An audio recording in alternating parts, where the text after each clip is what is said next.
Good evening, South Tama Trojan fans. Welcome to week 2 of the Iowa high school football season. We are live from Charles City, Iowa tonight as the South Tama Trojans taking on the Charles City Comets. I'm Darvin Graham. I'm joined by a debut here on Trojan Country. I've got STC alum Hunter White with me. Hunter, how you doing tonight? I'm doing absolutely great, Darvin. Thank you for having me. Absolutely. Yep. We're excited to have you out, and great night for football here. I didn't check the exact forecast, but I'd say we're getting into the 70s at the moment. Sun's going down, and been a beautiful day here in central Iowa. So yeah, it's absolutely beautiful out there. Nice little cool breeze, a little overcast sky. Hopefully able to keep that sun out of our eyes, but a beautiful day nonetheless for Friday Night Lights. Yep, and we've got about just under 6 minutes to go left in this Frosh game. South Tama freshman-sophomore team leading against Charles City. They've been on top the entire way. 24-0. Hunter, you've been kind of keeping an eye on this one as we begin set up. What are some of your thoughts about this performance from the South Tama freshman team? Yeah, absolutely. One of the things that I notice here is that they are able to connect on a lot of these plays that they're able to run.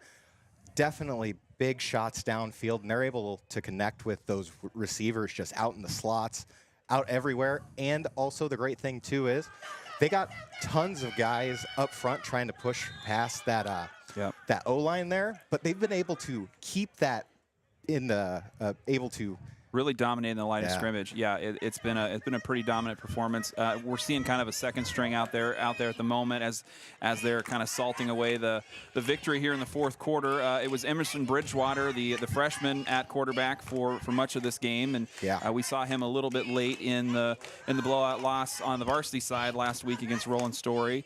He's kind of running the show here for the Trojans offense here in week 2, and looks like they're on their way to victory. So we're excited for them, and excited to kind of keep up with their progress, as that's definitely the future of this South Tama team is what we're kind of bringing up. And I definitely think there's talent on this squad. Absolutely. I mean, that's one of the things is that over the summer and over the course of this season, they are going to get bigger. They're going to get stronger. They're going to understand what more of the game sense and how to play the game itself. The varsity team for the future is looking bright. Yeah, absolutely. And so you are in, and we are in the Salt Creek Wind pregame show. Thank you to Salt Creek Wind Project for sponsoring us this season. They're one of our title sponsors this year, and can't thank them enough for their support. You can check more info out at freedomtofarmwind.com. You'll hear a little bit more from them later in the pregame show. And thanks to all of our sponsors as well. They include Berkwood Village of Tama Toledo, Salt Creek Wind, Mercy Care Tama, State Bank of Toledo, S&S Car Wash, Cruzy Phillips Funeral Home, Robach Lumber, Stein Robach Floor Covering, Medicap Pharmacy, Mark West and Hoyer Law Office, Assured Partners Insurance, Appraisal and Realty Services, Sharn Webbers, and the Farmer's Daughter Photography. All of our broadcasts here on Trojan Country, also made possible by the Charlie Townsley Memorial. So thank you very much to all those local businesses for sending us on the road. This is exactly why what we use our dollars for from our wonderful local sponsors, putting us on the road 2 hours north into a game in Charles City. Going to give you a live feed of that all night tonight, and keeping us connected, all of our internet costs and such. And so can't thank them enough. Yeah, exactly. It's really nice when the community gives us something like this, able to outreach more individuals, trying to do what we're doing here. So you bet. All right, we're going to take a little break. When we get back, we're going to have a Coach's Corner.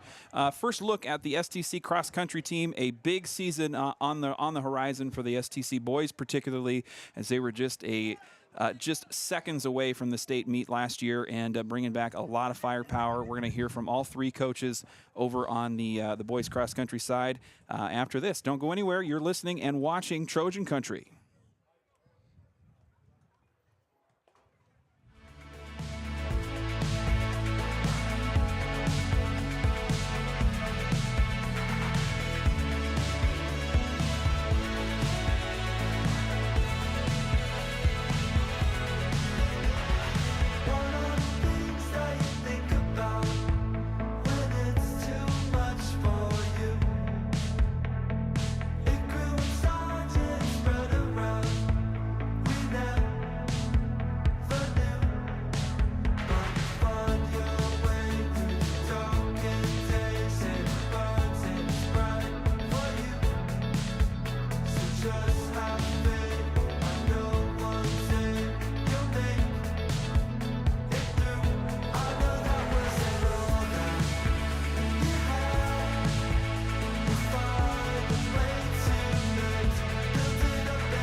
Corner here with the STC football program. I'm joined by STC head football coach Nate Dorn.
South Tama opened their season. It's time for another Coach's Corner. Today we're talking cross country with three, count them, 1, 2, 3 cross country coaches. I'm joined by head coach Robert Tynisma, assistant Baron Davis, and we got Blake Keller in the house, South Tama legend, back in the fold here. So we're going to talk to him in a moment. But first, Coach Tynisma, first meet of the season. You guys had a cancellation early on. How has this season sort of started for this group of boys and girls runners? It started basically as we anticipated it starting, other than we do have one of our top runners who's battling a little bit of an injury right now. So we're working through that. Performed well at the Williamsburg meet, came in second by six points.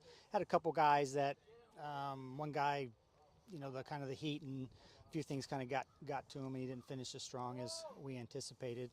But two other runners, Holden and Barrett Jacina, are running well ahead of where they were last year from a time standpoint. So that's that's looking good. And then Tommy and Jimmy, top 2 runners, they're in a good spot as well. Yeah, yeah. So, correct me if I'm wrong, the Williamsburg meet on Tuesday, that was the first one of the season, right? Yes. Okay. Can you just give us a recap of what happened at that meet, how your team did, both the boys and the girls, and some highlights from that outing? On the boys varsity side of things, things started out as we anticipated. Tommy and Jimmy were leading the pack. They kind of distanced themselves from most of the other runners. They were running by themselves for the majority of the race. They didn't have anybody out there really pushing them. Braxton, and he was kind of a game day situation there. He's been coming off a little bit of a injury as well, so he felt good enough to run, and he ran, but his fitness level's not, where he should have been because of the rehab. Holden and Barrett, Jacina and Cade were kind of running pretty much kind of together as a pack there for a good chunk of the race, and then Barrett kind of pulled away a little bit. Cade, he faded toward the end, had some issues going on there, I think, with fuel, mostly more than anything. Yeah. And then Holden just finished strong. Again, we're down Caden Kopsa. He didn't run. How about the girls? The girls, we have 6 girls. We did not run all 6 at our meet. We only ran 3. Okay. Our 2 seniors, Kayla and Andrea, ran in the girls' varsity race. They ran well for their first meet. And then we have a newbie, Jenny Manzo, that ran in the JV race, and she ran well for her first meet. Yeah. I'm going to turn it over to Barron here. Have you talk a little bit about the preseason? What did the run up kind of to the start of the regular season look like for this team this year? We were working on just getting our mileage up. We really emphasized getting that base in, getting some long runs in. We wanted to see them up around 30 to 40 miles a week. I think most of them hit that, and they came in, and it showed when we started camp and into first day of official practice. It showed. I mean, most of our guys came in ready to run right where they pick up right where they left off in a great track season. Right. So they brought home some hardware and track, and they were excited and pumped, and it showed all summer. And it carried over into this first meet, and we're excited. All righty. So, Blake, I'm going to talk to you next. This is first time I've caught up with you in quite a while. Can you just kind of recap for some South Tama Trojan fans where you've been, what you've been up to after high school? It's been a few years now.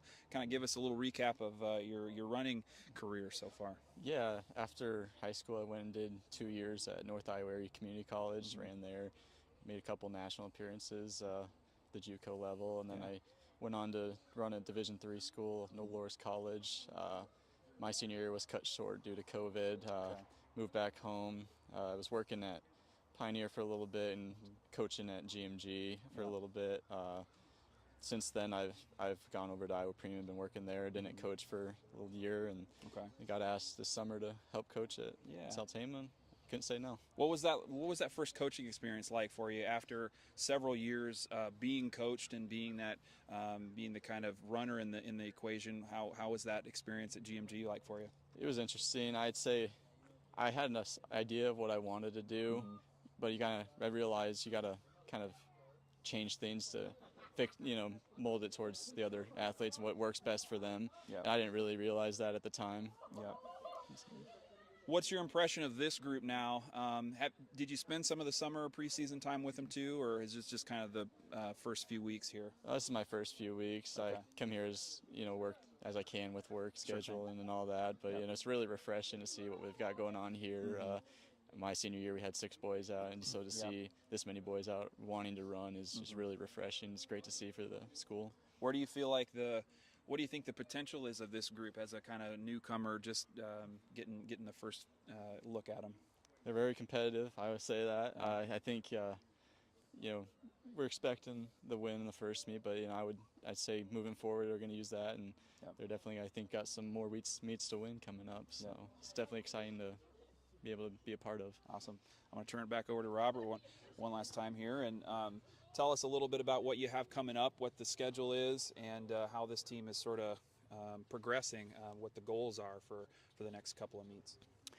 Well, last year we had on our list as the boys team to qualify for state, and we just missed out on that by 3 places. Yep.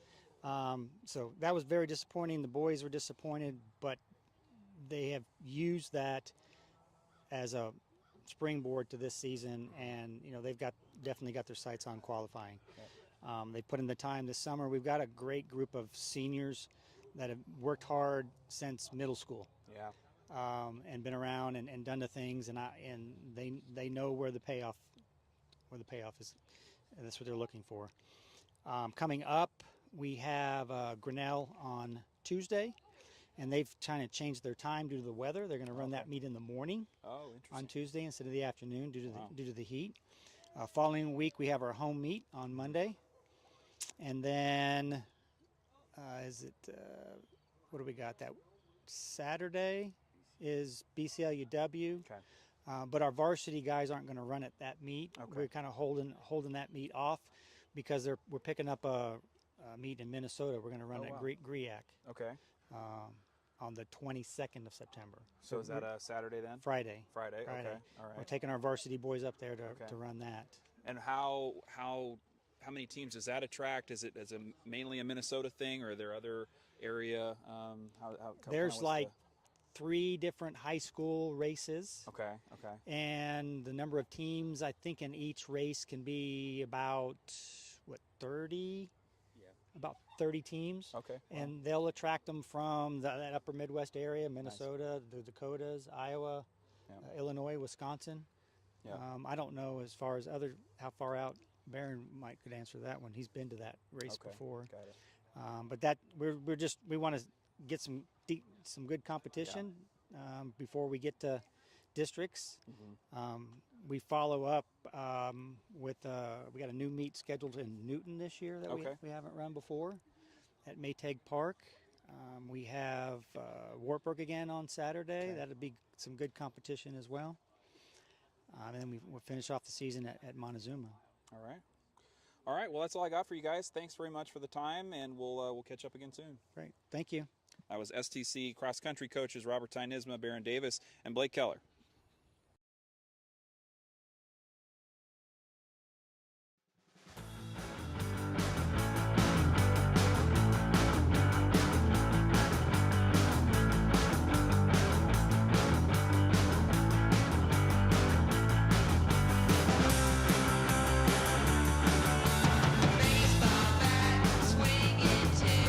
This game's what you wanna do. Batter up, dug out.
Welcome back live to the Salt Creek Wind pregame show here live from Charles City. I'm Darvin Graham, joined by Hunter White here in the booth as we are just under 40 minutes away from kickoff of the South Tama Charles City varsity squad. Can you give us a final score from the Frosh game, Hunter? Yes, it will be 32-0 for STC, so another dominating performance by our Frosh team. They go to 2-0 on the season, and really a nice start for Coach Pesca and Coach Bly and all the guys down there, Coach Suhanik and his group of freshmen and sophomore, getting a couple of wins to start off the season. And got to tip the hat too, coming 2 hours away. That's a big road trip and kind of a big lift for a team having to kind of disrupt their normal Friday routine to get on the bus earlier. A little bit of a bus ride can kind of maybe ice things down a little bit for a team if you're kind of crammed in a bus for a long time and then having to just get out and go. But they did well, and they responded here clearly. Yeah, absolutely. I mean, I saw a couple of plays there. They were just putting their heads down, and they were fighting for every yard. Yep. They were doing an excellent job. That's one thing that both the Frosh and the varsity team have is just a lot of heart, and you can really see it in how they play. All right, so we're going to get a word from our title sponsor here, Salt Creek Wind Project. You can find out more about them at saltcreekwindproject.com, and we'll be back after a quick break from them. Tama County farmers have been the economic engine of our community for generations. Every year, they face risks in weather, market prices, fuel costs, and other factors. Luckily, a wind project can help mitigate those risks. For the next 50 years, dozens of farming families have chosen to add another cash crop to their operation in the form of wind generation. They have the right to use their land as they see fit, the freedom to farm wind. Learn more about how Tama County wins with wind power at freedomtofarmwind.com.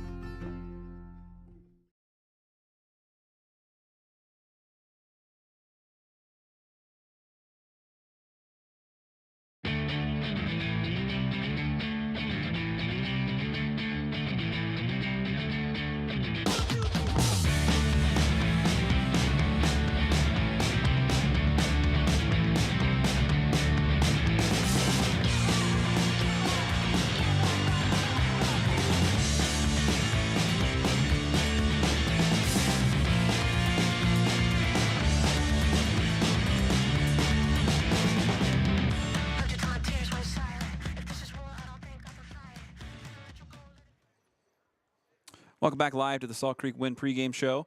Darvin Graham and Hunter White here, and we are just a little over a half hour away from kickoff. The South Tama team on the field warming up with Coach Doring over here on the right side end zone. Charles City just making their way to the field. Little look at last time these two teams met. We just saw I want to say Clear Creek and Manna. We just saw Charles City. Charles City Comets. Yeah, Charles City Comets. Saw them last year. It was later in the season, very cold as I remember. I did not pack for the weather, and we have an open air press box over here. We do appreciate the hospitality though from the Charles City administration and school staff. Their media over here have all been great, so a big thank you to them.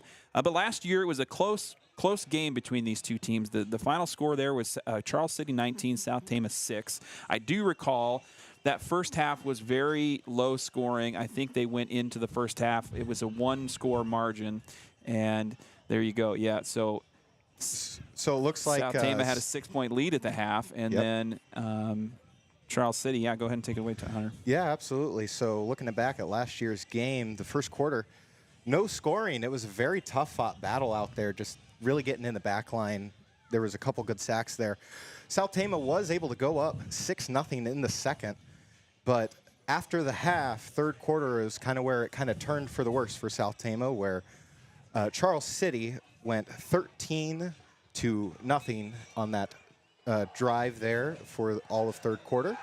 And by fourth quarter, there was a pick 6 by Charles City, able to seal that deal for that 19-6 final for Charles City. One of South Tama's closer finishes as there were a lot of blowout losses for STC. So this week, also next week, with a Knoxville matchup with a team that only had one win on their season last year. Both South Tama and Knoxville got a win against Sadell last year. And so this first half of the season, on paper anyway, of course you never know until you know about how the games are going to shape up. But on paper, these are two of the matchups I think the South Tama team and the coaching staff probably have circled on the calendar a little bit to possibly get competitive and get a win. Otherwise, we get into district play, and you're talking about championship contenders. You're talking about Williamsburg. We're just in a championship game last year. Solon has captured a title within the last 5 or so years. I think Williamsburg has a kid that's going to be playing at Iowa next year. Think about Solon and Tyler Lindenbaum a couple of years ago. He graduated out of the Iowa program, now in the NFL. So just a different level of play when we get into district action, I think. And so it'll be exciting to see how things really shape up tonight against a team that came down and had a pretty 1-point game against Olwine. We'll hear about that a little bit later. But really nice matchup here between a team that's really hungry for a win in South Tama after just kind of a chaotic performance. We'll hear from Coach Doran and some of his thoughts about how last week went and how they're positioning themselves going forward. But really excited to see how this one plays out. Yeah, exactly.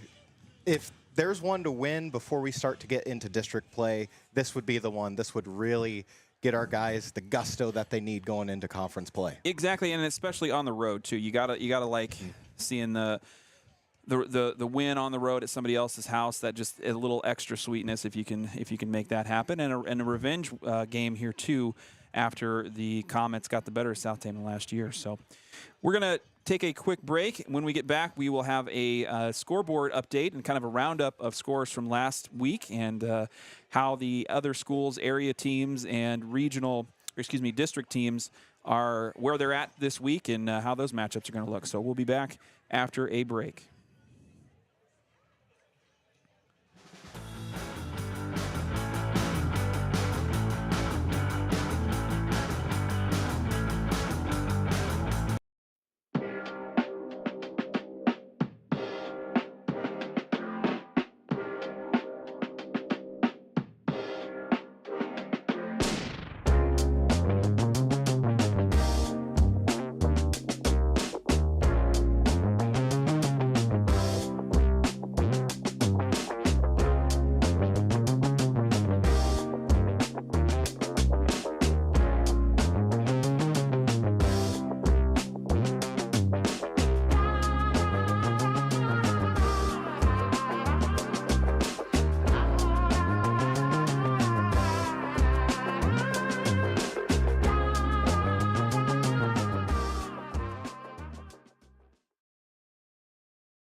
with a shutout loss to 2A Roland Story 40-0. In the first half, the Norsemen dominated the line of scrimmage and rode their run game to a comfortable 4-touchdown lead at the half. South Tama mustered their energy in the third quarter and held Roland Story scoreless. However, they were unable to ever put together their own scoring drive, and by the fourth quarter, fatigue had set in and the Norsemen were able to tack on 2 more touchdowns. In his first ever varsity action on the football field, senior quarterback Daniel Weiss completed 3 of 9 passes for 29 yards and no interceptions. Weiss and senior Gavin Bridgewater led the rushing attack, with each player totaling 10 carries. Neither were able to get past 55 yards in total. In limiting pass-catching situations, South Tama was led by Bridgewater with 2 catches for 14 yards and Chase Gustafson with 1 catch for 7 yards. On the defensive side of the ball, South Tama forced 2 turnovers. Senior Wyatt Sermon recovered a fumble, and Daniel Weiss grabbed an interception. Bridgewater was the lead tackler for South Tama's defense, totaling 15 solo tackles and 2 sacks, which was more than double the total from any other South Tama defender. Friday was a sterling performance for the Roland Story's first-string offense. Junior quarterback Sam Knoll completed 10 of 15 passes for 181 yards, 1 touchdown and 1 interception. Senior running back Heston Johnson punched in 3 rushing touchdowns and ended the night with 159 yards on 15 carries. All-purpose back Jonathan Wilkinson also had a big game with 144 total yards, split between 4 receptions and 5 carries. This week, South Tama travels north to face Charles City, and Roland Story takes on 5th-ranked Nevada on the road.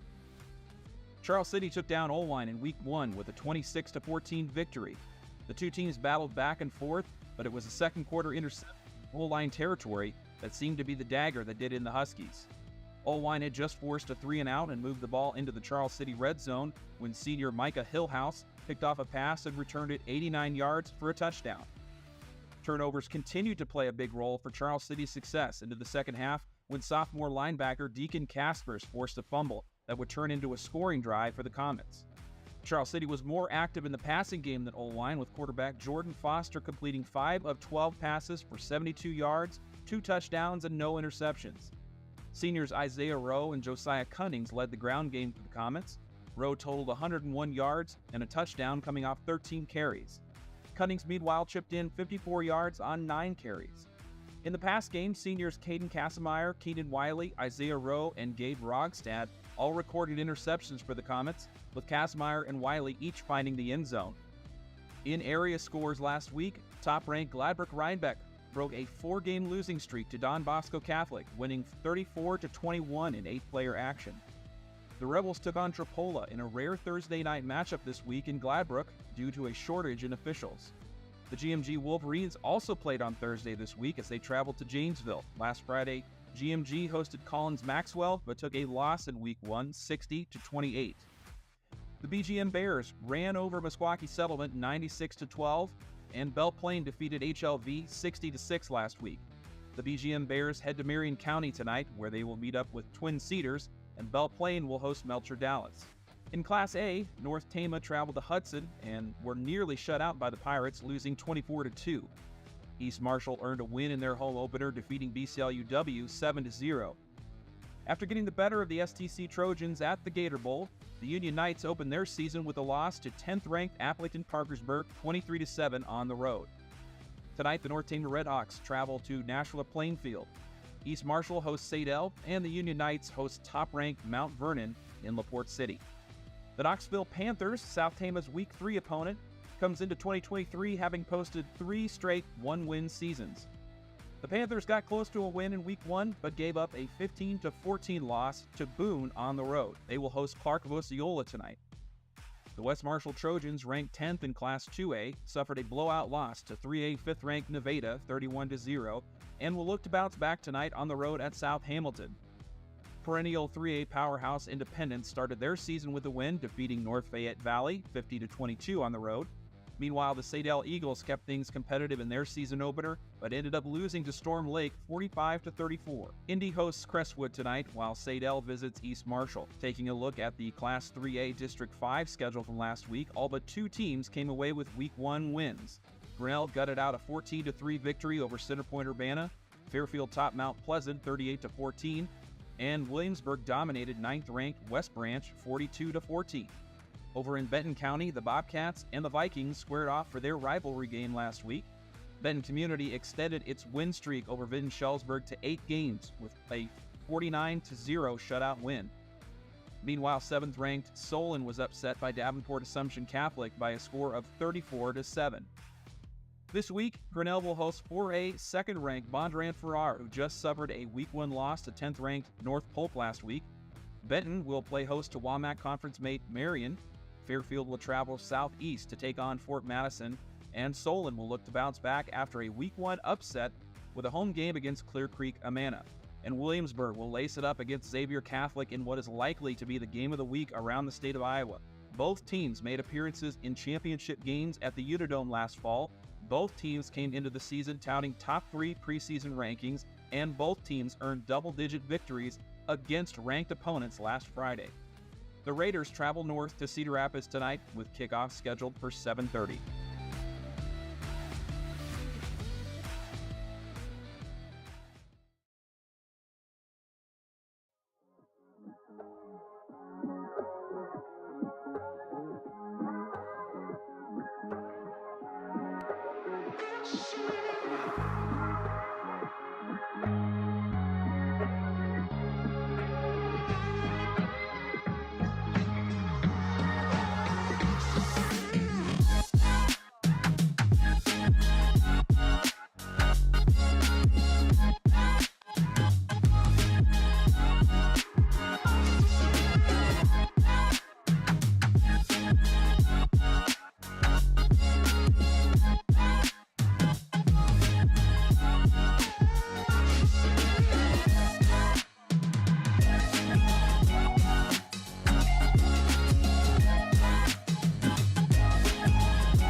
It's time for another Coach's Corner here with the STC football program. I'm joined by STC head football coach Nate Dorn. Nate, how you doing today here on a sunny Thursday afternoon after practice? I'm doing well, thank you. I'm doing well. All right, let's talk a little bit about that Roland Story game, week one. A difficult finish for the Trojans. Just your general impressions. What were you and the other coaches kind of talking about after that game, maybe Friday night or Saturday? The biggest thing is, kind of what our issue for a while is we just don't start off right. We don't play a complete game, and this year was no different, especially having, probably 30%, 40% of our team is first time ever playing varsity, some even playing football. So, we knew we were going to have some bumps. We knew we were going to have some unknowns. So that's what it was. But the biggest thing I can take from that game, I knew the score was what it was. They got 2 late touchdowns on us, which I'm not worried about, was our defense and our offense stepped up the second half. Offensively, we're going to get there. We got a lot of guys in new positions. We got a brand new quarterback. But defensively, shoot, I thought we played one of our better defensive games in a long time. And I think that's what we kind of opened our eyes and we realized what we're capable of. So. Yeah, bring us into the locker room a little bit on halftime. It was a slow start for sure. Roland Story got things going very quickly in the first half. Then you get to the third quarter and you stop them up cold. No scoring at all in the third quarter. What do you feel like happened in between there? We just asked them simply, do you want to play? Or do you want to go out there and just forfeit and call it what it is? I mean, we kind of tested them a little bit and checked their manhood. And we did some adjusting, obviously, and defensively. We went back to some thoughts that we had at the beginning of the game that we kind of went away from because the kids were kind of shy about it. And we got some kids, but they decided this is what they wanted to do. It was what I wanted to originally do, and they ate it up. I mean, obviously, Gavin Bridgewater was a big part of that, and we just turned him loose. And I'm really impressed, and I was very, very, very happy and proud of my kids of the second half of that game. All right, we're going to start talking about the defensive side of the ball because, after all, defense does win championships. And so what do you feel like what was your impression of the STC defense, maybe first half to second half? What were some of the strengths of the STC defense that, from your perspective? I would say the first half was we were just sluggish. First half we were sluggish. We had guys that weren't sure. They weren't firing off the ball. We were getting high and getting pushed around. And Roland Story, credit to them, they're big. I mean, they had some guys and they ran the offense very well. And their running backs ran hard. Their linemen worked till the whistle. So we were kind of those deer in the headlight look. Second half, I thought we decided, you know what, we understand we can handle this, and we made some adjustments, and our defense stepped up. So, it was night and day. I would definitely say, from the first half to second half. Yeah. What were some of the goals or things that you're looking to carry forward from that second half performance on the defensive side? What do you want from your guys when they lace it up against Charles City this week? The aggressiveness. The aggressiveness, exactly what it was. We asked them to be aggressive. We asked guys to step up. We took some chances, and we're going to do the same thing against Charles City. We're going to come out ready to go the first quarter, and that's our MO. We're starting from the jump this time. We're not waiting for anything. Yeah.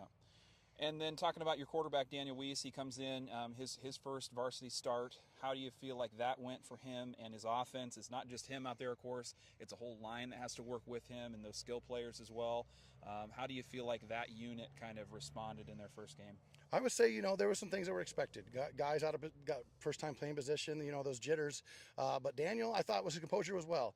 He made some decisions probably a rookie quarterback would make at the beginning, but then he adjusted. I thought he made great decisions rolling out and making the ball. He extended plays. He picked good routes. He didn't just throw the ball to anybody, and he took care of the ball. I mean, that's the biggest thing is he took care of the ball, and he wanted to get better, and he made some really good runs and extended plays. So that's what you ask for the quarterback. Yeah, absolutely. As I'm kind of sitting here waiting for you guys to finish up practice, I'm listening to your huddle, and what kind of struck me today anyway was how much goes into not even the plays on the field, the X's and O's, but just the routines that you're helping these kids with, getting them to places on time, kind of personal responsibility, those sorts of things. Can you talk about maybe what the team environment does or can do for kids as they're growing up and just learning how to become adults and what that means kind of for this football team? Yeah, I mean, I say it all the time. I mean, it did it for me. Football's got me so many places in life. And I say the same. I'm coaching football, but I'm also coaching life. I'm coaching these kids not today and tomorrow, but I'm also coaching them for 5 years from now to be prepared for themselves for things that are going to happen, responsibility, taking credit for things, being humble, showing up on time, being responsible. All those things go along with football as well as life. And if you can handle that kind of stuff here, it's only going to set you up for good things in the future. Yep. And so talk a little bit about your practice captain this week. Who is that, and what did you feel did they display this week during practice that kind of got them that recognition? Yeah, last week we had Daniel Weiss, our quarterback, was a practice captain. He was very vocal. This week he probably was just as good, but we've seen two other guys that stood up. As coaches, we usually give out one, but this week we had to give out two. These guys stood up, conditioning time. They were working their butts off, and then we had our guys at the end. They were making those extra time, helping guys. They were vocal. So defensively and offensively, Chase Gustafson and Jacob Youngbear are our practice captains this week, both seniors. All right. A little scouting report maybe for Charles City, if you could. What do you know about this group? We just saw them last year. We're going right back up to their place where we played a pretty close game. What do you know about them? How are you getting your group ready for the Comets on Friday? Oh, we know what they are. We played every time we play, and there's always something. And the biggest thing that we can control is turnovers and taking care of the ball. I mean, I think last time we had 3 turnovers and 135 in penalties when we played them up there last year, and that was a game that we gave away. A couple years ago, same situation. We had them, and a game we kind of gave away. So we're here knowing who they are. We know who we are, and we're going to take care of the ball, and we're going up there hungry, and we're going to be aggressive, and they're going to see a brand new team. Yep. Injury-wise, can you give us an injury report for your team? How you kind of sitting health-wise headed into Friday? All 20 of us are healthy and ready to go. Hey, now that's good. Love to hear that. Yep. Well, that's got to mean good things. And thanks very much for the time, Coach. Best of luck Friday, and we'll be rooting for you. Thanks, Ivan. I really appreciate it.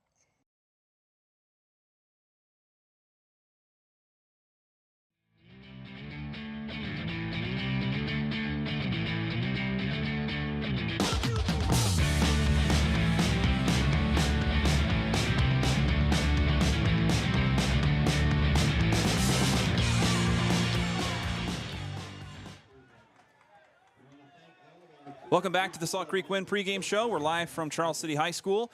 Darvin Graham and Hunter White here live on the call as we are just under 15 minutes away, just about 15 minutes away from kickoff. We got the captains headed out to the center field for the coin toss and all those duties over there. And I'm going to toss it over to Hunter White as he's going to give us some starting lineups for the STC Trojans and the Charles City Comets. So starting off with the Charles City Comets at quarterback, there is Jordan Foster. Running back, Isaiah Rowe. Running back, Gabe Rogsted. Wide receiver, Keenan Wiley. Wide receiver, Caden Kazmaier. Tight end is Caden Meek. And offensive line is going to be Trevor Carolyn, Carter Burkhart, Keegan Bullman, Colton Anderegg, my apologies. And then Braden Ellis will round out the offense for Charles City. On starters for defense, we have Josiah Cunnings as defensive back, Micah Hillhouse, defensive back, Hayden Heyer, defensive back, Jackson Rosica at linebacker, Dylan LaPolice at linebacker, Deacon Caspers as linebacker, Keegan Bowman as linebacker, and defensive line will be Gabe Rogsted, Trevor Carolyn, Isaiah Rowe, and Colton Anderegg. Special teams kicker is going to be Jack Hansen. Long snapper is going to be Camden Meek, holder Quinn Heidenbrink, and punter Jordan Foster. And that rounds out Charles City starters for your South Tama Trojans. The offense. Quarterback, we have Daniel Weiss. Running back, Gavin Bridgewater. Running back, Cody Blocker. Wide receiver, Chase Gustafson. Wide receiver, Tyrese Clegg. Or Tyrus Clegg. Tyrus, yeah. That's my apologies. Yeah, that's all right. Tight end, Jeremy Dolash. Center, Miguel Medina. Offensive guard, Wyatt Sermon, who can also play center position. Offensive guard, Kagan McBride. Offensive tackle, Caden Sokol. And offensive tackle, Josh Stull. We also have quite a lineup on backup quarterback, if we ever see them. Emerson Bridgewater, Gavin Bridgewater, Jeremy Dolash, and Tyrus Clegg. So this season, the quarterback position and the quarterbacking duties handed over to Daniel Weiss as he's come back out to the program for his senior year. Really saw Weiss for the bulk of the Roland Story game. We saw Emerson Bridgewater coming in late during kind of cleanup action. And Bridgewater, of course, leading the Frosh team. He's helped the Trojans Frosh team to 2 wins. And but however, South Tama Emerson Bridgewater, an 8th grader last year, of course, and a freshman this year. And so some players still on the team that have seen snaps under center for South Tama in 2022. So we've got Dolash and Clegg and Gavin Bridgewater that have all kind of split duties last season, and you never know what plays are going to get drawn up, and Coach Bridgewater on the offensive side, how he's going to. We saw Gavin Bridgewater a couple of times getting direct snap to. He played running back for the bulk of the Roland Story game, but there were a few times where he lined up right under center, direct snap, and just took it up the middle. So be interesting to see how that plays out today too. Yeah, and that just also speaks to the depth that South Tama is able to go. Because over the season, there might be injuries, there might be things that happen, people get sick, people miss school, all those things. So to be able to have that much versatility in the quarterback position is going to be huge. Now looking at our defense for South Tama Trojans, at nose tackle, we have Juan Rubles. And defensive tackle, Miguel Medina. Defensive end, Kayan McBride. Defensive end, Jeremy Dolash. Linebackers will be Gavin Bridgewater, Jacob Youngbear, and Kinzer Jeanette. Outside linebacker is going to be Chase Gustafson.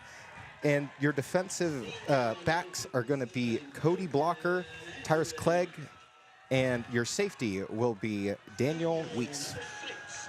That rounds out the defense for the Trojans as the Charles City Comets making their way, kind of their ceremonial entrance to the field.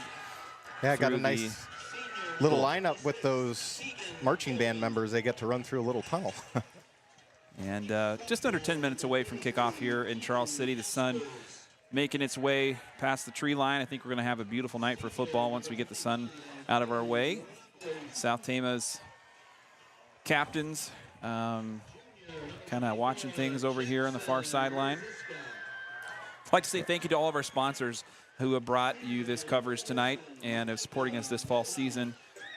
Of course, the Salt Creek Wind Project pregame show brought to you by the Salt Creek Wind Project. Check them out at freedomtofarmwind.com. We thank them for their title sponsorship this season.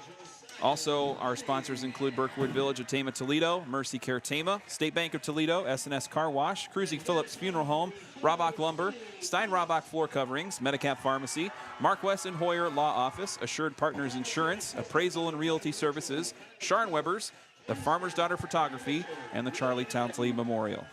Thanks to all those folks. We're going to take a quick break. We'll be right back for the start of the Week 2 matchup between South Tama and Charles City. Don't go anywhere. You're watching Trojan Country.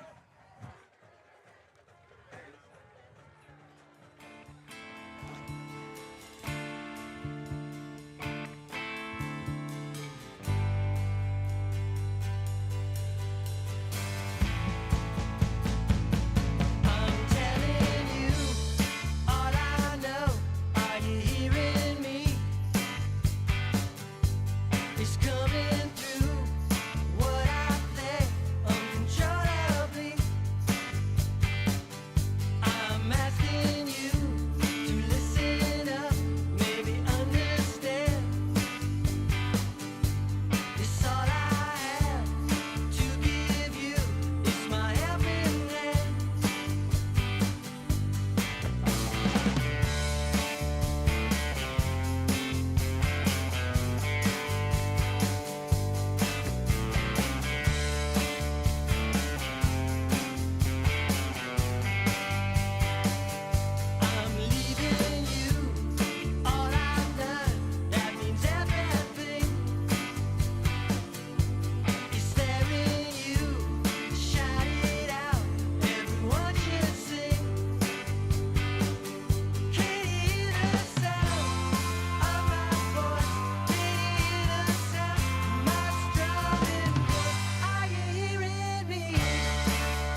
Welcome back live to Charles City High School. Darvin Graham and Hunter White here live with you as we are just moments away from kickoff. South Tama to receive the kick from kicker Jack Hansen and the Comets. Looks like we might be kicking off. Oh, excuse me. No, geez. No, you're looking fine. the wrong way here. So, yeah, South Tama kicking off. Adrian Valle doing the kicking duties for South Tama. And back to receive, it looks like it is Isaiah Rowe and Caden Kazmaier. All righty. So 2 of the big offensive weapons for the Comets doing the returning duties. As South Tama to kick to start.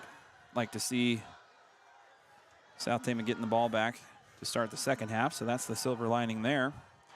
Yeah. And we're ready to go. Yeah, this is going to be great to see how both of these teams are going to shape up here in the early start of the game. That's one thing that I'm really looking forward to see is, of course, they came off of that heartbreaker of a loss against Roland Story. But it's a new week. The team that we saw back against Roland Story, that's a completely different team than what we see tonight. Yeah, they're in the tonight. past. We got a whole week of practice under our belt, and we're ready to go here at Charles City.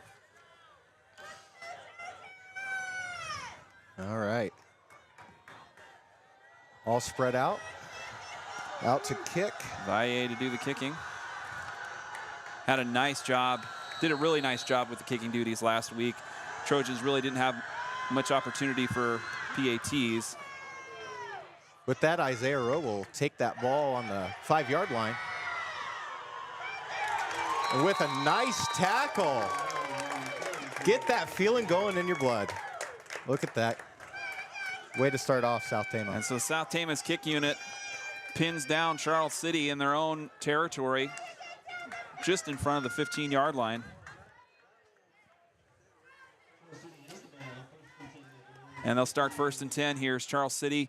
Quarterback Jordan Foster. He was injured in most of the game last year, and he comes back fully healthy, ready to go. We're going to get our first look at Foster as a senior.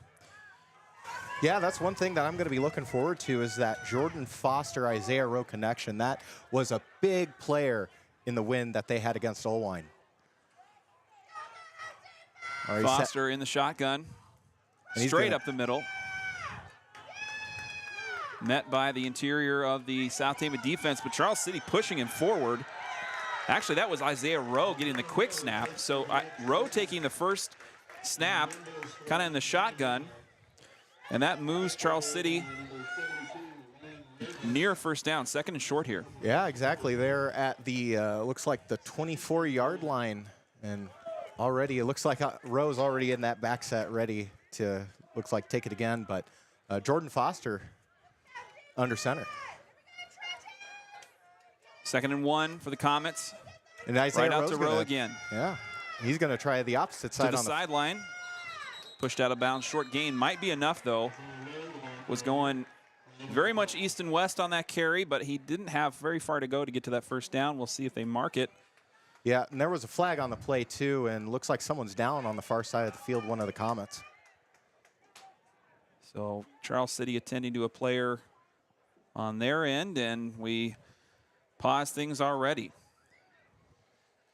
Not very many penalties last week against Roland Story. It was a pretty smooth game, and maybe South Tama would have liked it to be different, just considering how dominant Roland Story was in that 1st half. They really got South Tama on their heels. And it's going to be a penalty against the Trojans. Yeah, it was a late hit after passing the out-of-bounds line, and that's going to cost the Trojans an early 15 yards. 1st and 10 for Charles City now as they're nearing the 50-yard line, still in their own territory. We've had one nice run up the middle by Isaiah Rowe, then a penalty, and here we are on the 41, 1st and 10.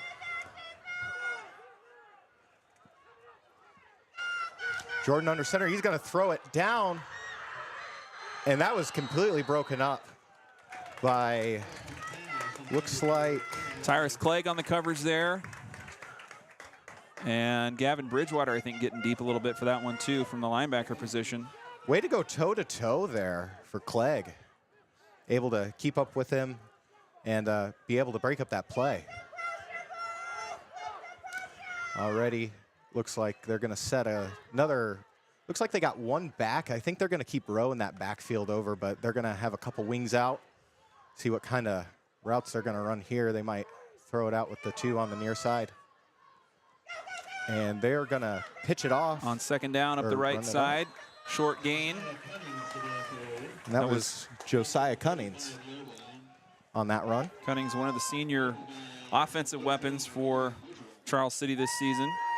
Got some speed. We've seen him, I want to say we've seen him 3 or 4 years now. I recall him on the baseball field for Charles City some years ago when South Tama had a little run there nearing the state tournament. Brings up third down, 3rd and 7. Yeah, that's one thing that I want to see here is our linebackers really getting in, stopping that run game from Rowe, make it Foster do the pitch, and right there, able to get it. Foster connects along the left side, and it's good. Looks like Foster went to Wiley, able to get that first down there. First pass completion for Jordan Foster. And that moves Charles City into South Tama territory. 1st and 10 on the South Tama 48. Yeah, if you're South Tama right now, of course you gave up a big play like that, but you still got to be heads-up play, still got to give it all your might, got to play with a lot of heart. This is where you really need to stop them. And right there in the backfield, 3 Trojans able to take them down. Cunnings on the carry, and it was Gavin Bridgewater.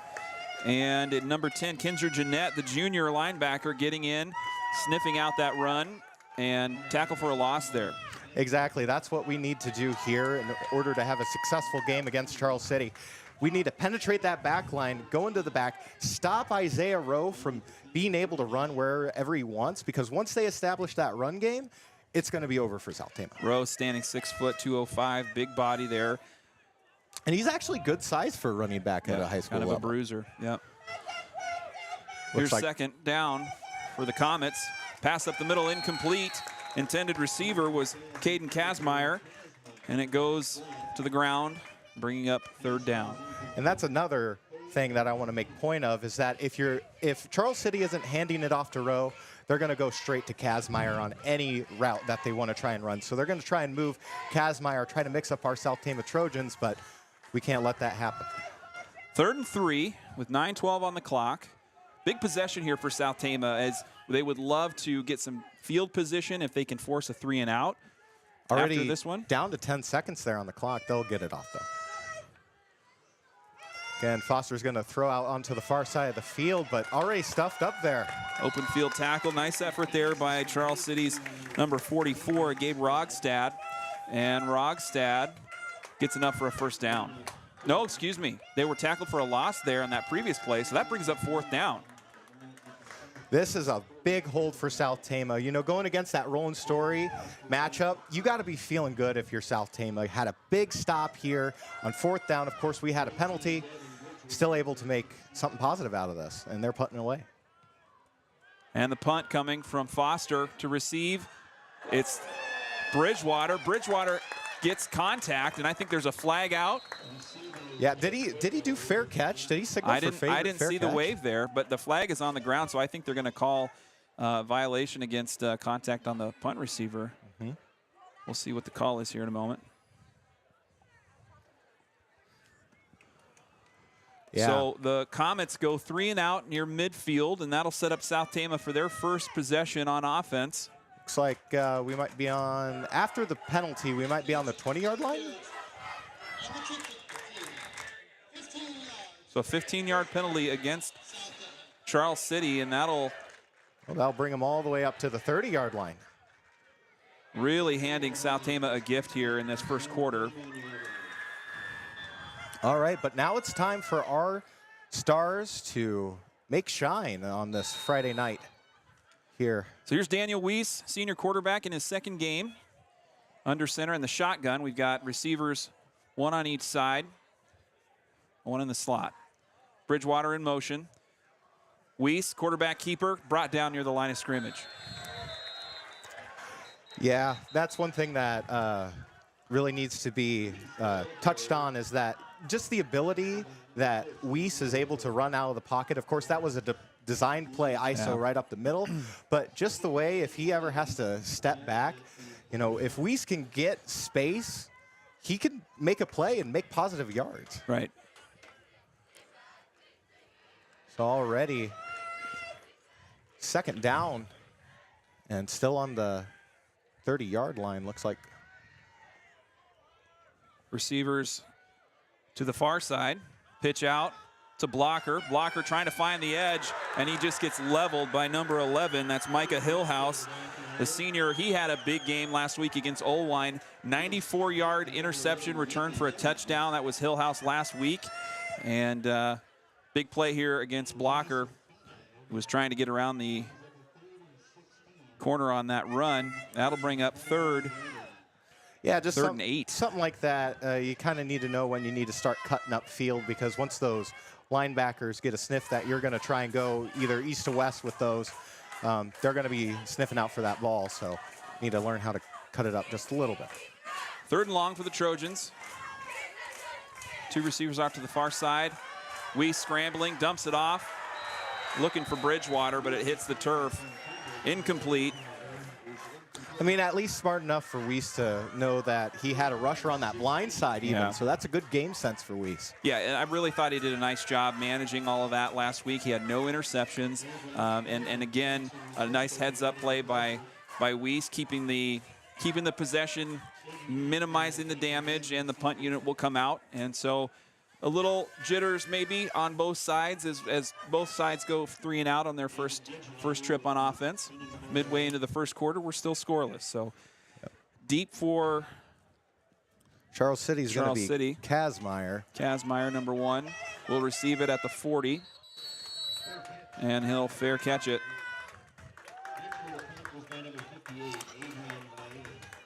So again, South Tama is going to really need to, because that's one thing that I noticed too, is that there's also a lot of starters playing on both sides of the ball for both teams. So it's really going to be one of those endurance things when we get into the later quarters. Of course, we get the jitters here in the first quarter, but after that adrenaline's over and you go into that slump, that's when the real football is going to be played.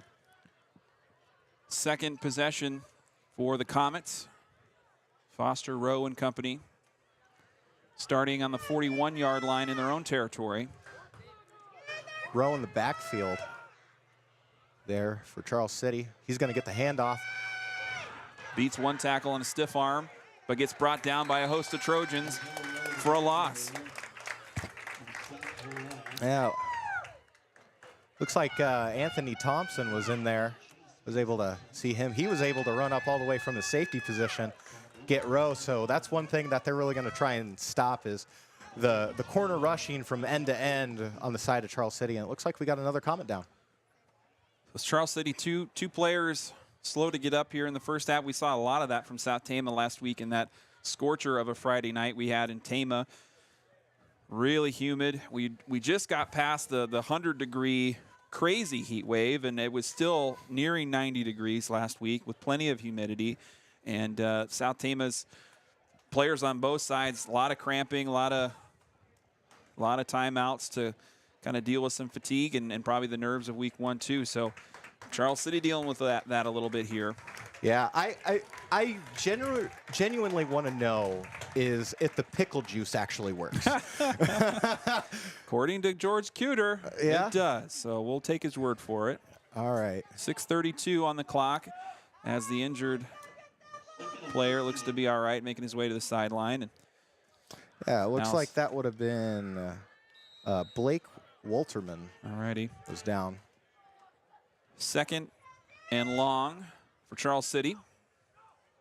Looks like STC showing blitz, and we went across the line, so that's offsides on South Tama. That'll move the sticks forward a little bit. 5-yard penalty. But much still, more manageable second down here for Charles City now. Yeah, exactly. I mean, but again, South Tama maybe playing a little bit sloppy. We had that late hit going on. But, I mean, again, it's also the second week, so no one's going to play perfectly. Absolutely. 2nd and 9 now. Quick shot. Throw to the sideline from Foster. It's incomplete, bringing up 3rd down. So the passing game stutters and starts here in the first quarter for Charles City. A few incomplete passes. I think Foster may be connecting on 1 so far. Yeah, and that was that one pass to, I think, Kazmaier. Kazmaier, yep. Yeah, which is also just an absolute stud in the wide receiver position. 3rd and 9 after the incomplete. South Tama showing blitz. Rose in Low motion. snap. And it's going to be number 4, Cunnings with the carry.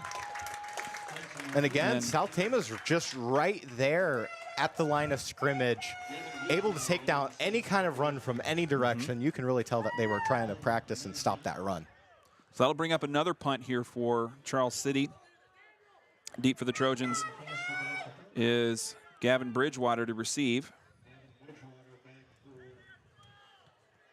With that, it's kind of a lazy boot there. It's going to get a South Tama bounce. Looks like it actually went out of bounds when it was bouncing.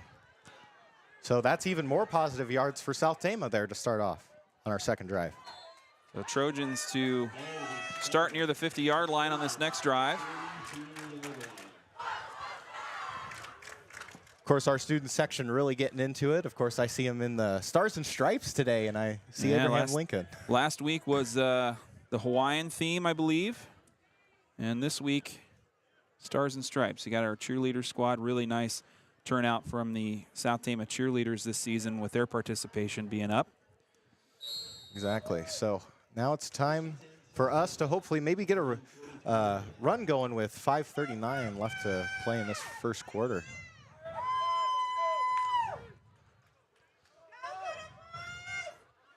All right. 1st and 10 for the Trojans. Weiss under center in that stacked I formation we saw late in the game. Hand off to Bridgewater. And he's going nowhere. So the Comets really doing some work there on the right side. Short gain for Bridgewater. Maybe even no gain on that one. I mean, one of the things, too, is that they got them being Charles City, has some big guys up on that defensive line. You know, already looking here at, like, Carter Burkhart, 5'6", 180. So he's quick. He's fast to get in the gaps. And, of course, one of their bigger guys, Trevor Carolyn, 6'5", yeah. 245 pounds. So got a good mix. Same formation here for Weiss. Again, a handoff to Bridgewater. Almost gets tangled up in the backfield. That time, he does get brought down for a loss. 3 different Comets on the stop there. And that really fires up the sideline for Charles City. Yeah, I mean, with our guys, and this is kind of what I noticed from Roland's story, is that just the foot technique, because I used to play both offensive tackle and defensive tackle. Sure. And I've kind of learned a little bit. Of course, you know, I played in 8th grade and didn't really play in high school. Got to bring it back. Yeah, but I definitely took a liking to the tackle art, one might say. And that footwork and center of mass is huge. That's why you see, like in NFL, when they're shuffling back on that defensive side, trying to do the pass blocking. But while I have a break here, it's a timeout. We're going to say thank you to our sponsors. They include Berkwood Village of Tama, Toledo, Salt Creek Wind, Mercy Care Tama, State Bank of Toledo, S&S Car Wash, Cruzy Phillips Funeral Home, Robach Lumber, Stein Robach Floor Coverings, Medicap Pharmacy, Mark West and Hoyer Law Office in Toledo, Assured Partners Insurance, Appraisal and Realty Services, Sharn Weber's, and the Farmer's Daughter Photography. Thanks to all of our sponsors this season. Broadcast note for you, we will be live from the Roundhouse on Tuesday. Hunter and I will both be calling the STC volleyball dual meet against Clear Creek Amana. That'll also be a food pantry drive night as South Tama volleyball team collecting food donations for the local STC food pantry. So if you're looking to come out to cheer on the Trojans, make sure you bring some non-perishables to help support the community. All right, after the timeout, South Tama 3rd and long. Bridgewater in motion again. Quick pass to Bridgewater. Nowhere to go. Open field tackle that time by number 24, Jackson Ruzika. Charles City is doing exactly what we're doing to them, you know, able to sniff out where the ball is and able to get a guy right there as soon as they hit line of scrimmage or before. So excellent, tough playing from both teams tonight. And we're seeing similar shades of what we saw in 2022. Very low scoring first half. We'll see how things progress into the second quarter, of course, but I think 2 very well-matched teams here tonight. Absolutely, and, you know, kind of like what you mentioned at our Birkwood Village pregame show is that this team, if anybody's going to win today, it could be us, because it's just that close matchup, and we can just make it happen, and able to go 1-1 on the season would be huge for the morale on this team. Another fair catch by Kazmaier at the 30-yard line. Nice looking punt from Adrian Valle for the Trojans. And that's just a huge part of the game, that special teams, setting up the table for the offense and the defense. And Valle so far has been pretty quality in his first year. And those are high kicks, too, able to get some distance, so our rushers are able to get up right where Rowe is, because, again, if they give Rowe space, he's going to be gone. He's going to be down an edge, and he's going to be in the end zone. So good First to see. and 10 for Foster now in their own territory. Looking to pass deep down the sideline. Kazmaier searching for it, and it's Clay getting a hand in. And it looks like it's going to be a completed catch. The Charles City bench thought they had it as they were, oh no, they are calling that a fair catch. They are calling it. I saw one ref wave it off, but that will be a big catch for Jordan Foster to Caden Kazmaier down the sideline. First down, Comets. Yeah, at that point there, it was just wasn't able to get the match. You know, they ran a curl there, and just right at the last moment, Kazmaier was able to get it. And Blocker on the coverage there, giving up a few inches. Rowe on the carry here on first down. Gets tripped up just after the contact from Gavin Bridgewater. And that'll bring up 2nd and 7. Of course, excellent job from South Tama's O-line. You know, they're able to get in there, and O-line, I mean the defensive line, able to apply that pressure, because Foster has maybe only had like a couple seconds before he had to either pitch it or throw it. So good pressure applied by our defensive line here. 2nd down for Foster, still in the shotgun. Quick pass to the left. This time it's Cunnings. Cunnings breaks a tackle, cuts back left, and finally brought down by a host of South Tama Trojans. That'll be enough for a first down, though. Best looking drive so far for Charles City. And South Tama on their back heels just a little bit. Yeah, this is where where the fatigue sets in. You know, you got 2:34 left to play in the first quarter. You've been out there. Of course, the offensive drives haven't been what you wanted. Yeah. Defensive drives have been long. It's starting to wear at them, but they can't let it get to them now. Fresh set of downs for the Comets. Now Foster still set in that shotgun. And he's going to throw a little flat route out to Rowe, and he's going to get some positive yards, but eventually going to get stepped out of bounds there on, I think, the 10-yard line, but I still think it's good for a first down. The Comets marching down the field. Nope, I guess he stepped out a whole lot earlier than what I expected. So it's going to be 2nd and 3? Maybe 2nd and a long 2. Nice run, though, by Rowe. And we'll back that up a little bit here. All right. Still 2nd down. Of course, we've seen those connections there as the whole thing that South Tama has to stop. They got to stop the Rowe run and the Kazmaier catch. And right. With that, it looks like we're going to get a timeout from Charles City. All right, we'll be right back after this. Don't go anywhere. You're listening to Trojan Country.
All right, welcome back. Already Foster is going to throw out to, of course, it's going to be Keenan Wiley there on that far side. And so Foster really getting his passing game locked in here in this second drive for the Comets as he's connected a few times.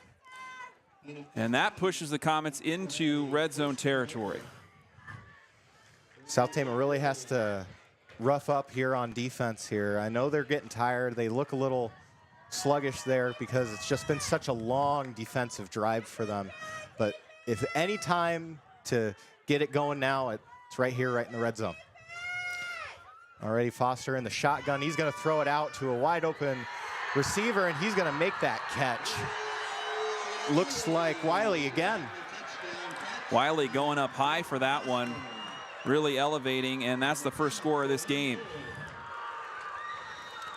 So Charles City taking an early lead here. Looks like still the first quarter with minute 31 left. 6-0 lead. Jack Hansen coming on for the PAT. We'll see how this special teams unit looks here for South Tama.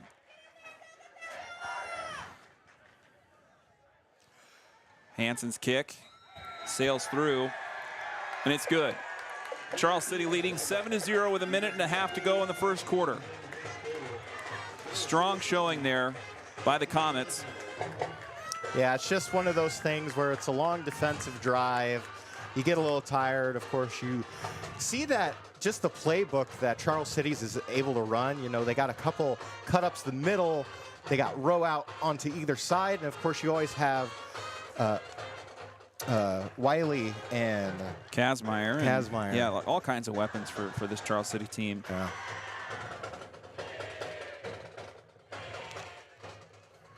And of course, you know, that's not to say that, you know, we still can come back from this.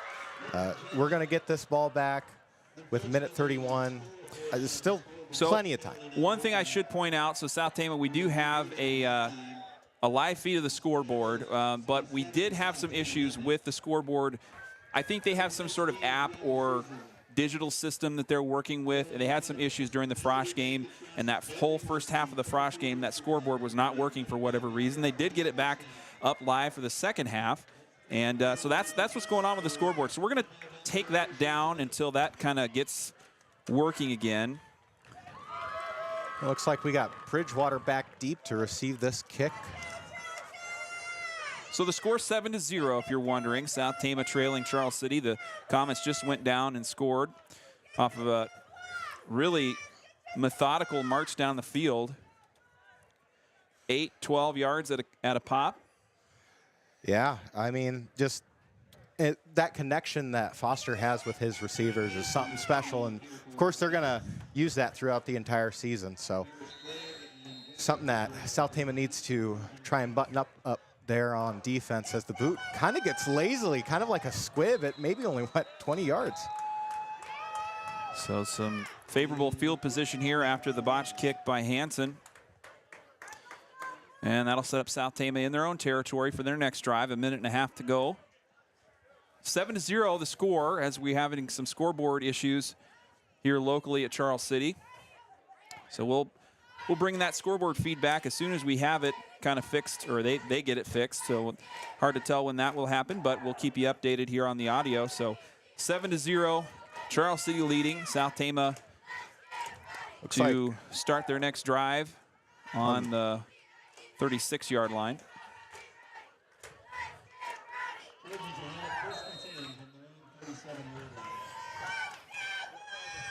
We actually got a couple players out in the wing ready and back in shotgun for Weiss.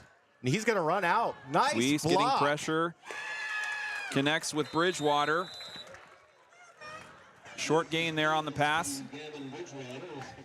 I don't know who was on that layout block, but that was exactly what they needed to do in that situation. Of course, Weiss was rolling out to the near side of the field and, of course, able to get that linebacker on the side of Charles City, just completely negate him, and able to get that throw for a couple positive yards.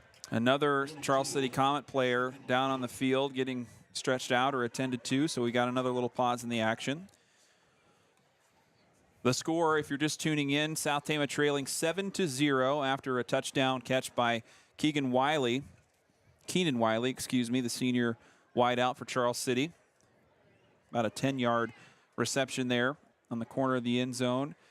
South Tama has not really sniffed the red zone territory in Charles City yet. The offense for South Tama has yet to really get clicking in any kind of way. But we've had these injury timeouts, and so the pace of this game has just been stops and starts. So we'll see if. Yeah, it's South Tama's time to really get something going, get some momentum going into this push, because that's what really got Charles City their score. Is just they were able to keep on throwing it downfield, giving it to Rowe, going out to the edges. 1st and 10 for South Tama. Daniel Weiss, the quarterback for the Trojans. Gustafson on the near side. Dolash, the tight end, on the far side. Bridgewater in motion, and a whistle.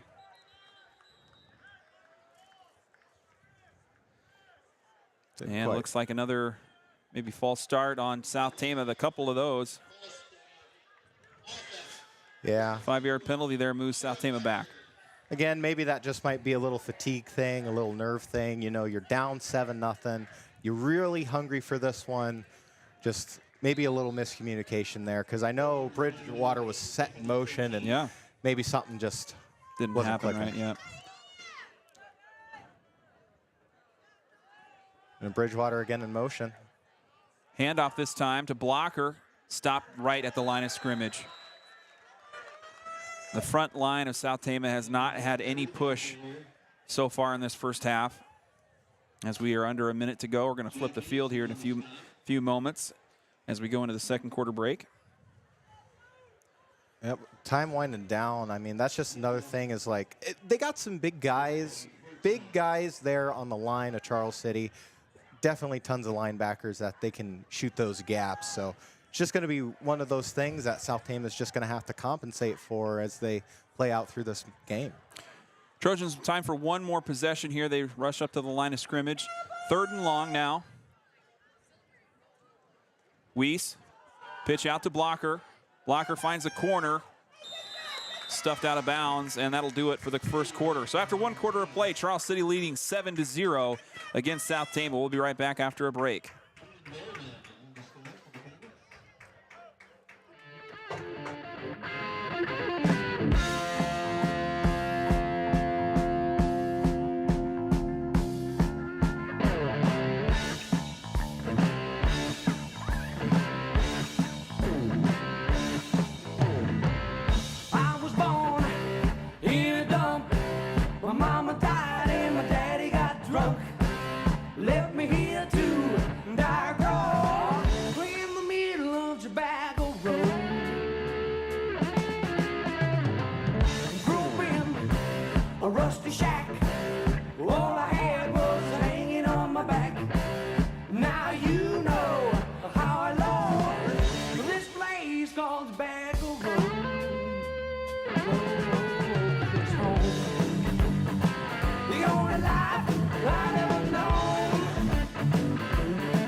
We're back live from Charles City High School. Second quarter, start of the second quarter here. South Tama on offense, about to punt as they trail 7-0 against Charles City.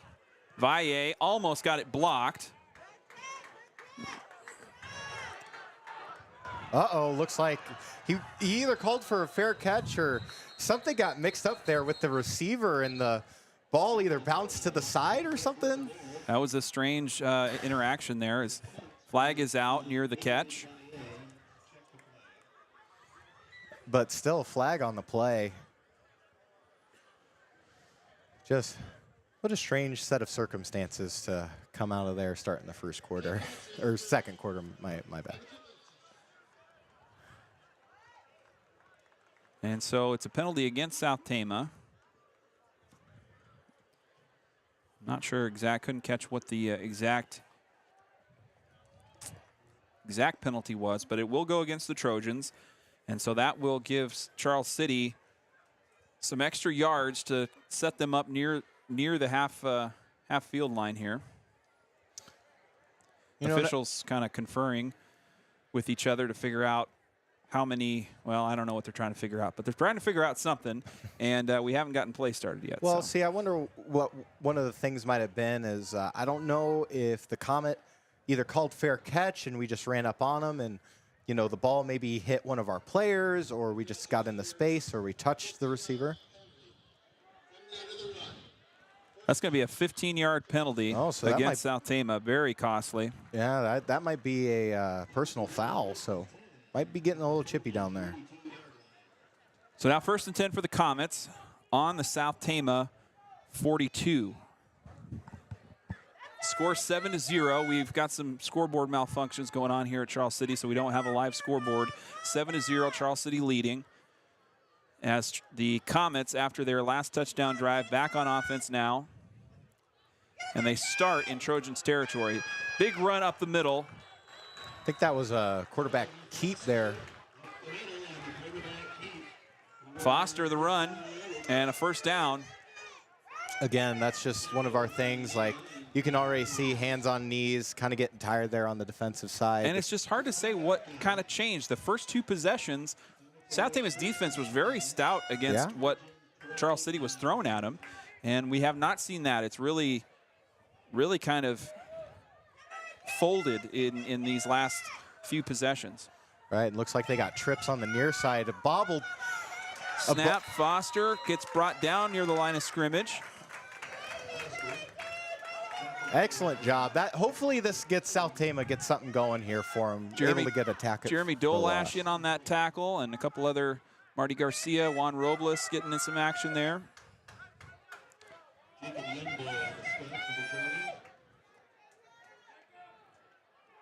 Second and 12 for Foster and the Comets as they're trying to get their play figured out here over on the sideline. Yeah, 8 seconds now on the clock, and they're able to get it off, throw that flat out to the far side. Quick pass to Rowe, and Rowe punches forward. Again, Rowe is just quick. He's just one of those guys, just barely give him any room, and he's going to, lap you in just a second. So way to go for South Tama, able to track that ball down and able to prevent a first down situation. So 3rd and 3 now. South Tama a little bit back on their heels as they're trying to prevent a second touchdown for Charles City. Charles City leading 7-0 midway into the second quarter now. The story of the last 10 minutes really has been this Charles City offense as they've found a rhythm. South Tama has not found an answer. Another reception along the sideline. Keenan Wiley, the reception again. He caught the touchdown last time out. Yeah, so probably since we're back in the red zone, we're probably going to see a lot of Wiley again on the sort of kind of go routes there with Foster. It's what's been working for Charles City. And you can't blame him. The kid stands 6'6", and that's a big target when you're looking downfield. Yeah, I mean, I've seen how some of his jumps and how quick and agile he is. I mean, he's a good target downfield. Again, Charles City taking their time, calling the play into the field. Now we're ready to go. Foster in the shotgun. 1st and 10. Pitch out to Rogue, sails high and out of bounds. I don't know if that's an incomplete if he was throwing underhand. It couldn't catch if he was throwing underhand. So maybe an incomplete pass, maybe something else, but it'll be 2nd down. Yeah, it looked like an incomplete pass there because he was trying to run that flat route out to the far side and just a little bit too high for Rowe, and he just couldn't secure that catch. But we also had a linebacker. I don't know if that was Bridgewater or whoever was just making a bead right for Foster there. So 2nd down now for the Comets. Foster looking to throw deep down the left side, has a receiver. It's out of bounds, incomplete. Good coverage there by Tyrus Clegg. Bridgewater in on the help. 3rd down now. 3rd down in the red zone. This is, if you're South Tama, you got to be feeling good about this opportunity here. Yeah. 10-11 to go in the second quarter. Charles City threatening in the red zone, leading 7-0. South Tama has forced into a 3rd down now, so interesting territory here. Yeah, Charles City putting 2 receivers off to the far side. Yeah, that looks like it's Meek and Rogstad. yeah. So, but they also got trips on the far side, and they're going to keep it.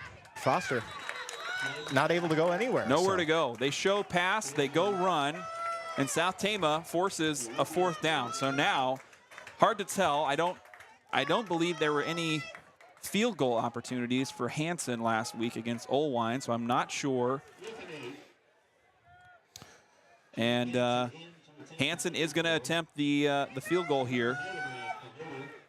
So a field goal from the 10.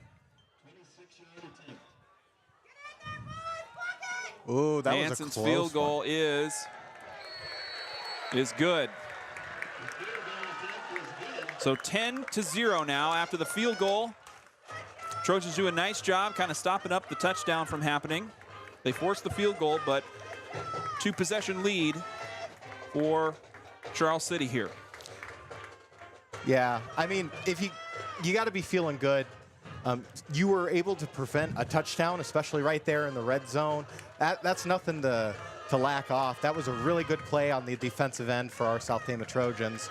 So you got to still be feeling good. Now you're going to get the ball back with 9:32 left to play in the second quarter.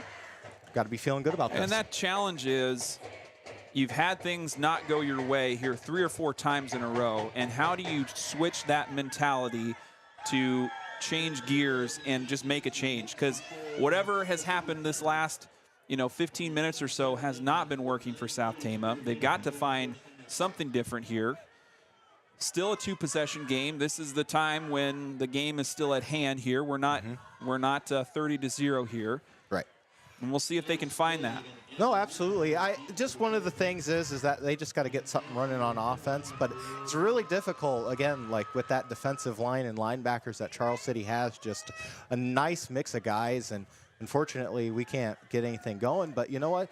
Maybe it's time to throw in a little something different. Maybe get Bridgewater on a flat out, maybe get one of our other receivers on a little go route, try to create some space, maybe try to get something going in that scoring formation that we do so well. 9:32 on the clock. Hanson to kick off after he just scored the field goal. About a 16-yard attempt. Short little squid kick. Bounces to Clegg, but I think we have another penalty.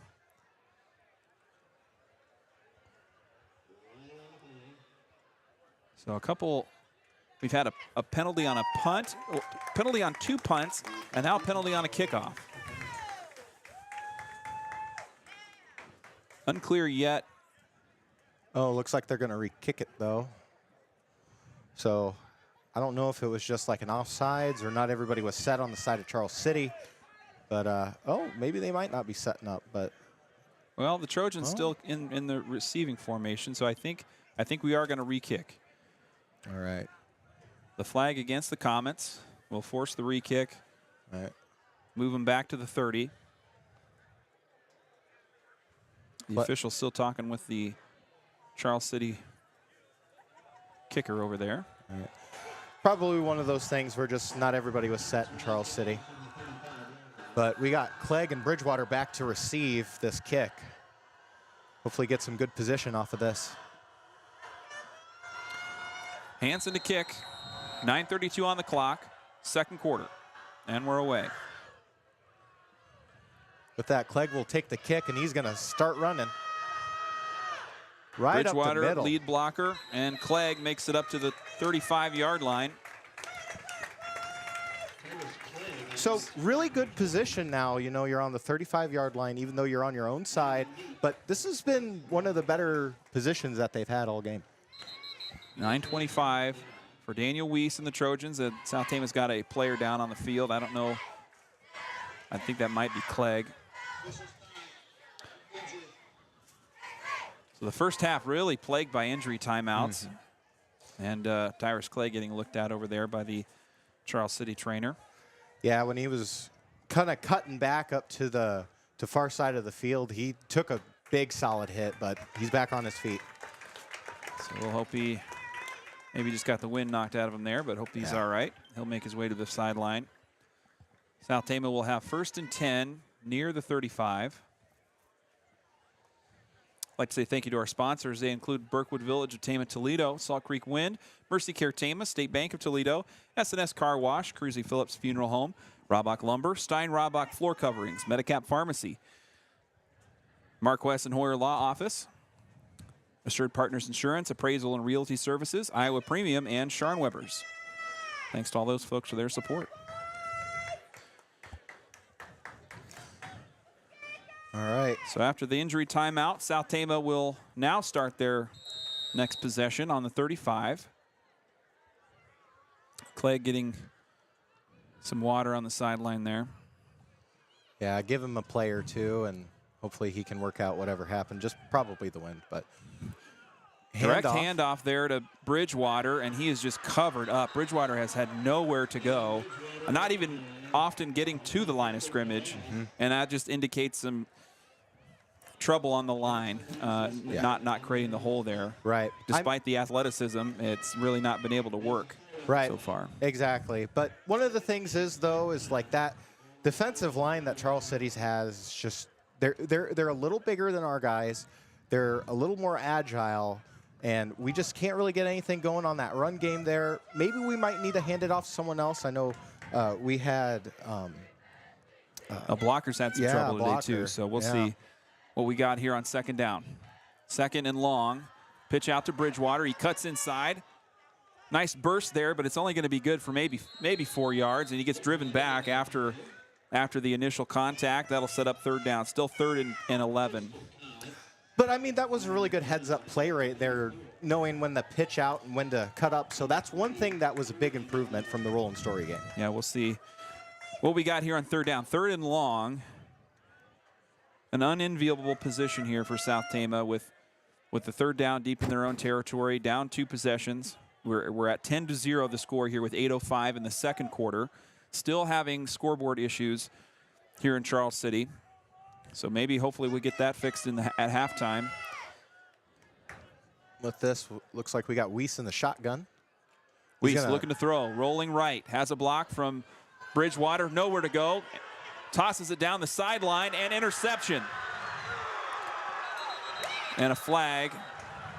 Yeah, there was a flag on the play at the line of scrimmage, so that might be holding on either South Tama or Charles City. I didn't quite see, but definitely a late hit out of bounds on the side of Charles City on that one. So officials talking things over. Still kind of unclear which way we're going to go here.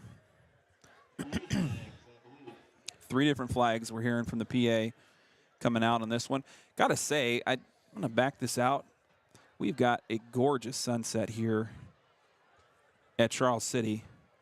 We'll pop this up a little bit so you can kind of see. Look at that. It's beautiful. It's a beautiful night for football.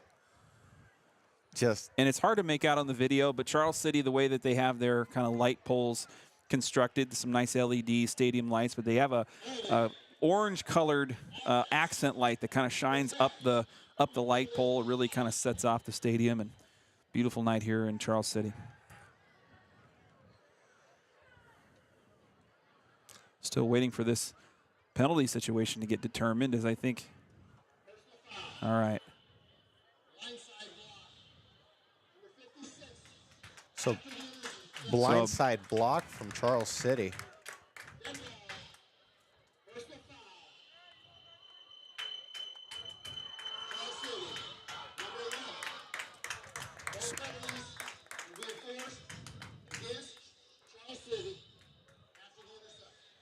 So it sounds like they have there was 2 personal fouls, yeah. A blindside block and a late hit. A late hit, and that will stand after the interception, however. So it will be a turnover. Weiss throwing kind of a last-second desperation heave down the field, and just a mistimed throw, and Wiley, I believe, on the interception there. So that will put the Comets back into their own territory after the penalties, but still a costly sequence there for South Tama. Yeah, it's just one of those things that Weiss is going to be able to go see back in when he sees film, and he's like, maybe I just should have thrown it out. But, I mean, he was able to throw it out on some Roll and Story game plays, but just one of those things where he probably had too much of a rusher. But still, defensively, we have a good position. So at least it's not all the way on our side of the field. Those penalties. First and 10 here for Charles City at the 25-yard. No, excuse me. Yeah, at the 25-yard line. 7:39 on the clock. Second quarter, still 10-0. And Rowe's going to take that on the far side, cut back up, and a whole host of Trojans able to take him down. I tell you, we have seen almost the entirety of the second half on the Charles City side of the field. I don't know if that's really where they kind of like to be, to that left side, but most of this game has not been on this South Tama side. I don't know what to make of that exactly, but yeah, it's definitely like one of those things. Maybe they just like playing on the weaker side, try to kind of trip up our linebackers, think, you know, who get a good spread of some weak and strong side plays, but if they're all going to go strong, maybe that might trip us up. 2nd and 7. Several receivers split out, and a whistle before the play even almost gets off. I think that was maybe a false start. False start against Charles City.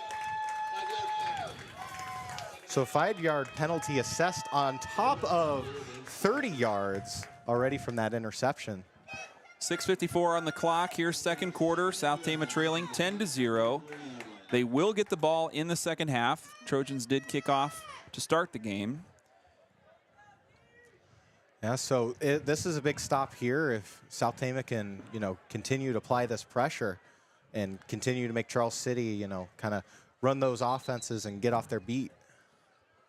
With this, we're going to take a timeout.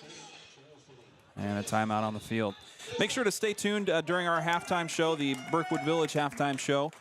We will have our Captain Connection, first Captain Connection video of the season. We got together with Kyan McBride, one of the STC football captains. We're going to hear from him a little bit.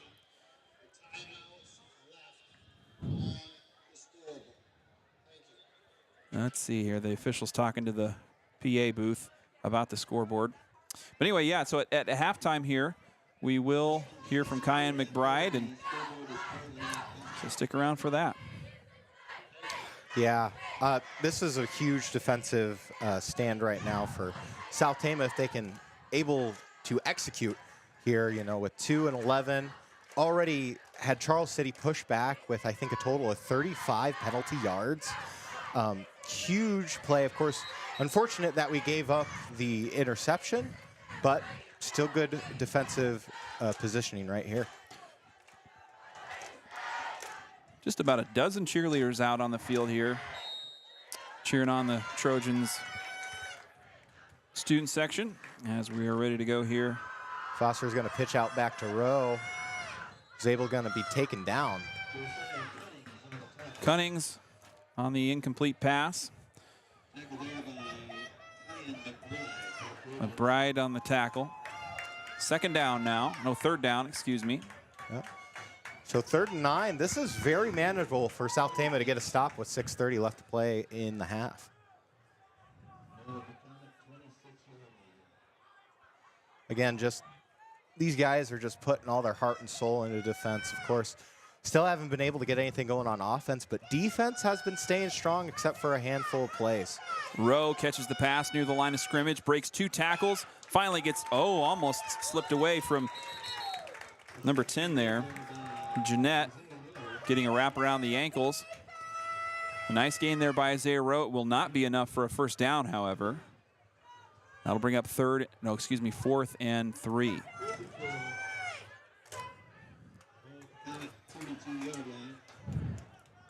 Just at the 6-minute mark now. And it looks like Punt unit coming on here. Foster to punt. Bridgewater to receive. Again, nice high boot from Foster.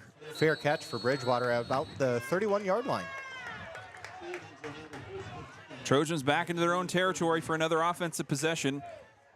Really, maybe once or twice have they gotten into Charles City territory. But not much happening on offense here for South Tama in this first half.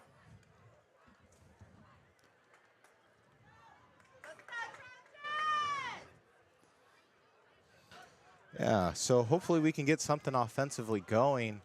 I know we could probably try and offensively, the line just needs to be a little bit more tougher there. You know, allow, of course, South Tama's back line able to play the play that they want to play and not just have to break it up. But, you know, all this stuff is going to come with time. It's going to come with reps. It's going to come with experience. So no better way to learn than right here on the field. 5:43, still second quarter. Trojans trailing 10-0.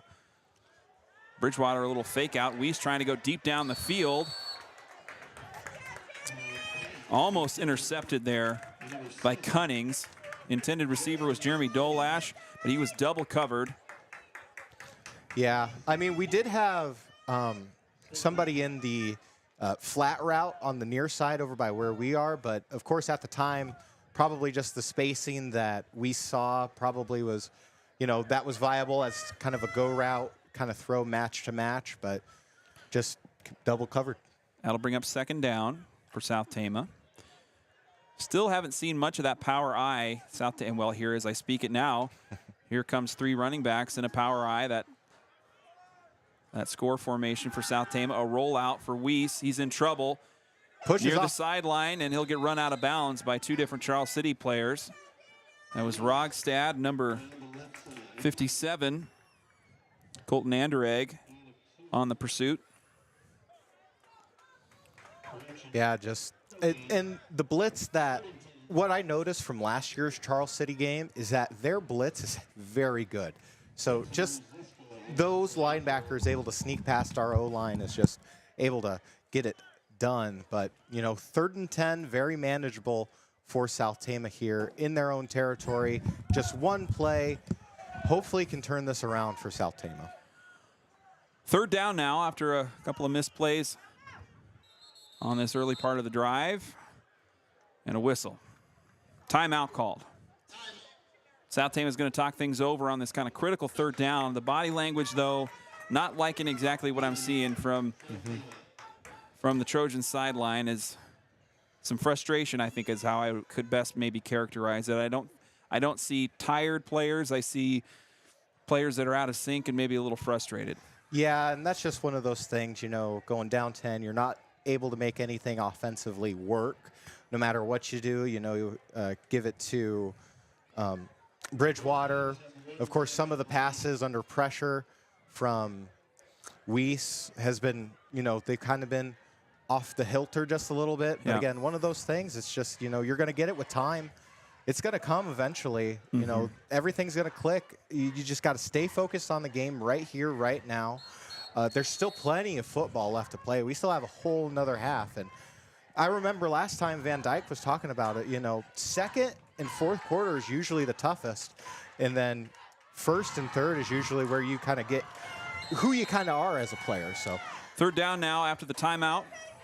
Trojans trailing 10-0 in their own territory. Score formation, pitch out to Bridgewater. Short gain, brought down at the 35. 4th down.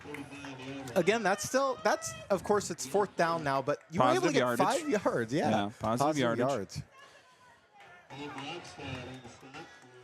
It just South Tama really kind of on their back foot here in this 2nd quarter. It just felt like the momentum was kind of reeling backwards, and now it's going to be a punt situation for Adrian Valle. Looks like Kazmaier back to receive that. Kind of a line drive right there, right in the center, but it takes a South Tama bounce. But Kazmaier picks it up, going to the sideline. Whistle's dead, though. I don't know what the... Yeah, it's just one of those maybe out of sync plays or something going on. I don't know if he signaled for fair catch or not. There was no flag on the ball. I think it just got blown dead. Yeah. Oh, no, there is a flag. There is a flag. Goodness gracious. Little sloppy play in week 2. I mean, maybe it's just one of those things where week 1, the refs kind of let them play. You know, it's first game back, and True. Now 2nd game, you know, kind of should know what you're doing. So definitely a lot more flags. One thing to note, you know, here comes the chain gang. They're going to set up 1st and 10 now. So it's another penalty against Charles City on special teams. We've seen penalties kind of both ways, but there were a couple Yeah, it's definitely been skewed heavy, Charles City, especially, last drive they had that 35-yard penalty combination for that drive, and now South Tama finally able to get into Charles City territory. 4:41 left in the second quarter. Trojans trailing 10-0 is the score. Charles City driving now. Jordan Foster, the quarterback. Quick handoff to Rowe. Rowe getting to the sidelines. Wrapped up and brought down out of bounds. Cody Blocker on the tackle. And Gavin Bridgewater, I think the other tackler there. Bridgewater had more than double the tackles of any other Trojans defender last week against Roland Story. He's been pretty active on both sides of the ball here tonight too. Yeah, that's one thing that South Tama has, of course, what I've noticed from Roland Story's game to now is their edge coverage has been really good, except for a couple of those passes, on those edges from Rowe and Wiley. Excellent job containing any rushers on the edges. 2nd and 8. Handoff again. This time I think it's Cunnings. He's up the middle. Room to run. Had a lead blocker, but Cody Blocker was there just inside the 50. Got him tripped up, and I think Blocker saved a touchdown there. But that'll be a first down.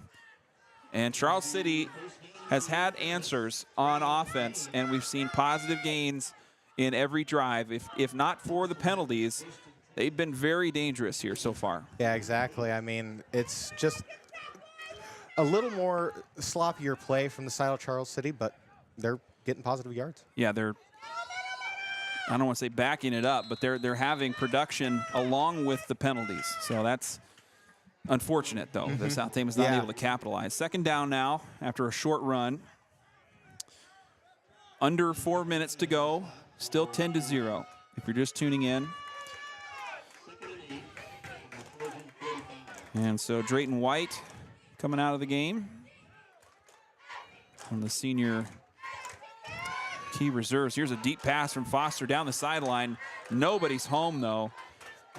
Wiley streaking down the left side, and I believe incomplete. That was Weiss on the coverage there.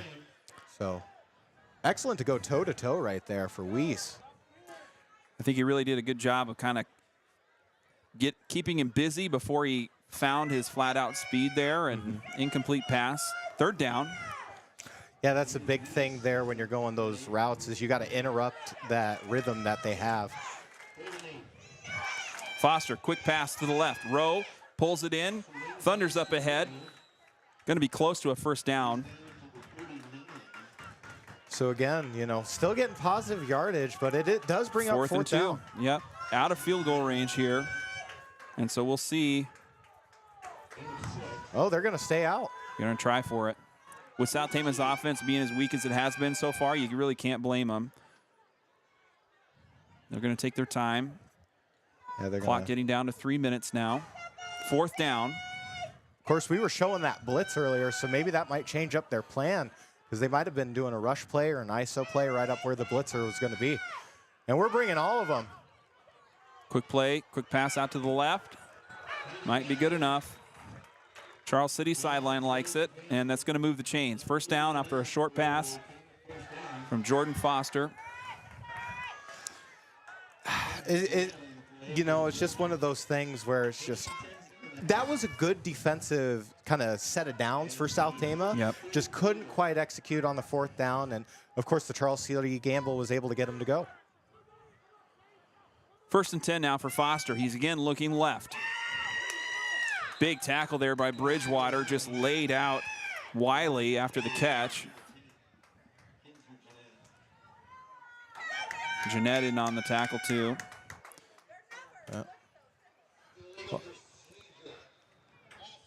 Illegal procedure on the side of Charles City. So another penalty. I think maybe too many men in motion probably, or maybe he threw it to an ineligible receiver. So just, one of those things. But the penalty is declined. So that still brings up 2nd and 10 So or longer. They just moved the stick. yeah, 2nd and 4. So they'll keep the loss on the play after the tackle in the backfield by I don't know if it's Bridgewater or Jeanette. We had the same problem last week. You got number 10 with Kinzer Jeanette, and number 18 with Gavin Bridgewater. They're both linebackers. There's another whistle.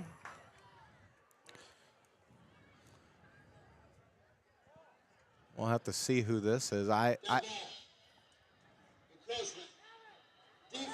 It's going to be encroachment called against South Tama. 5 yards. Just unfortunate set of circumstances, just getting in that zone. And of course, you know, that still brings up like 2 and 7, so still manageable on second down. Foster's going to give it to Rowe, and Rowe's going to get stuffed up right there. And Bridgewater on the stop. Jacob Youngbear getting in there as well.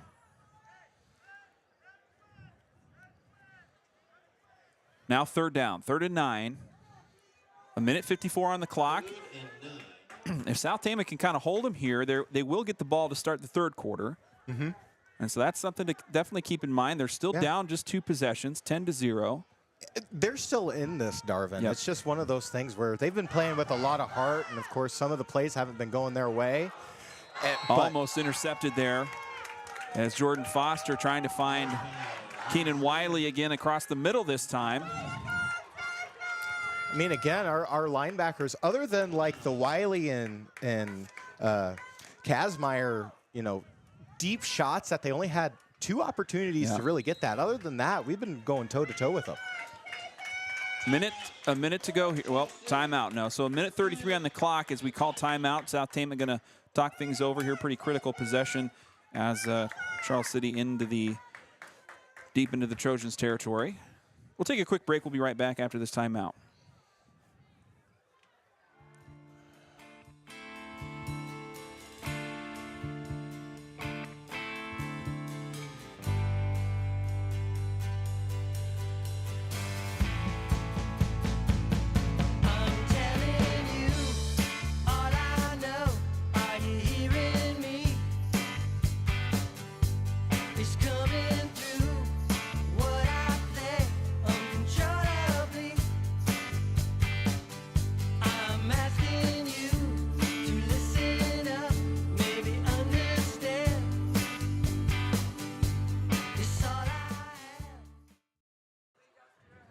Out of that timeout, South Tama and Charles City. Charles City looking at a 4th and 9, but they went for it last time on 4th down, and they got it. But a longer way to go now.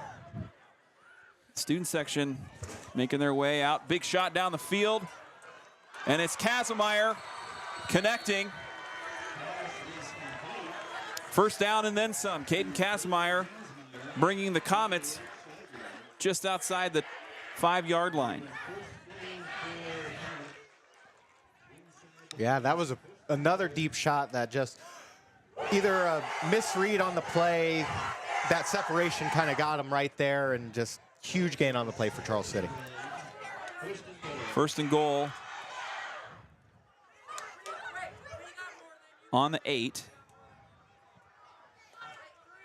10-0 is the score. 1:06 on the clock. Charles City just got into the red zone off of a completion by Caden Kazmaier. Foster, quarterback keeper, nowhere to go. Brought down near the line of scrimmage. Jacob Youngbear just stood him up right near the line there. Juan Robles doing some good work there inside. Yeah, Dolash right there was able to apply that pressure. Foster couldn't go anywhere after that, and he was just stuffed up right there behind the line. But again, they still got time to play with maybe still looking at maybe 9 yards left. There on 2nd down. Foster going to throw the flat out to Rowe, and he's going to be stuffed up right there by a whole host of Trojans. And the ball is going to be called dead. Josiah Cunning's on the reception there.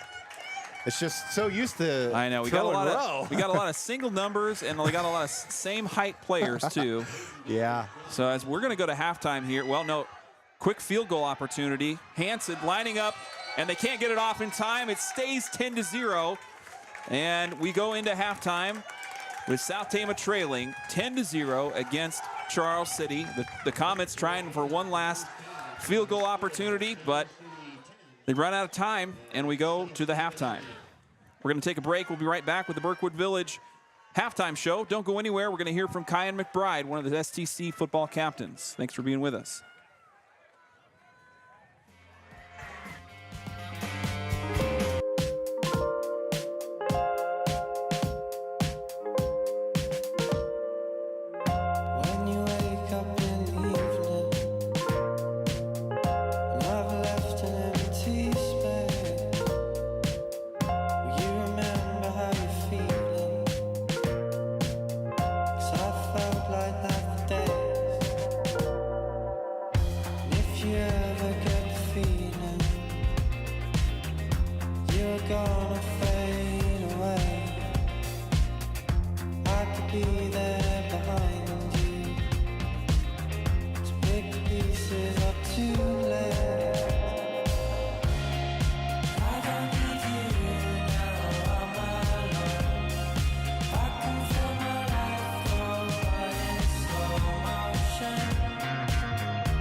All right, we're getting to know some of our STC football captains here. I'm joined by Kyan McBride. Kyan, how you doing today? Pretty good. How are you? Good, good. All right, tell us first what your grade is and what position you play for the STC Trojans. I'm a senior here at South Tama. I play left guard and outside end, like DN. Okay. How long you been playing football? What's your kind of career been like going up through the younger grades?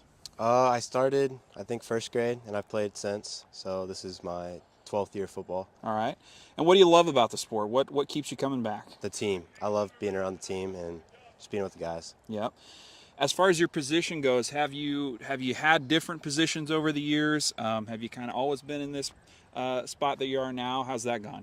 Yeah, so when I was younger, I actually played running back and quarterback, and then I got a little bigger. Yep. Then I played O-line until about 4th grade on. Okay. What do you like about the line itself? I'm sure it's challenging at times. What's enjoyable about it? Just being there with the guy next to you, honestly. But you got to do everything with the guy next to you and the guy on your other side too. Right. All right. So let's talk about your family just a little bit. Introduce us to who you got at home, who your family is, and how they've impacted you as a football player.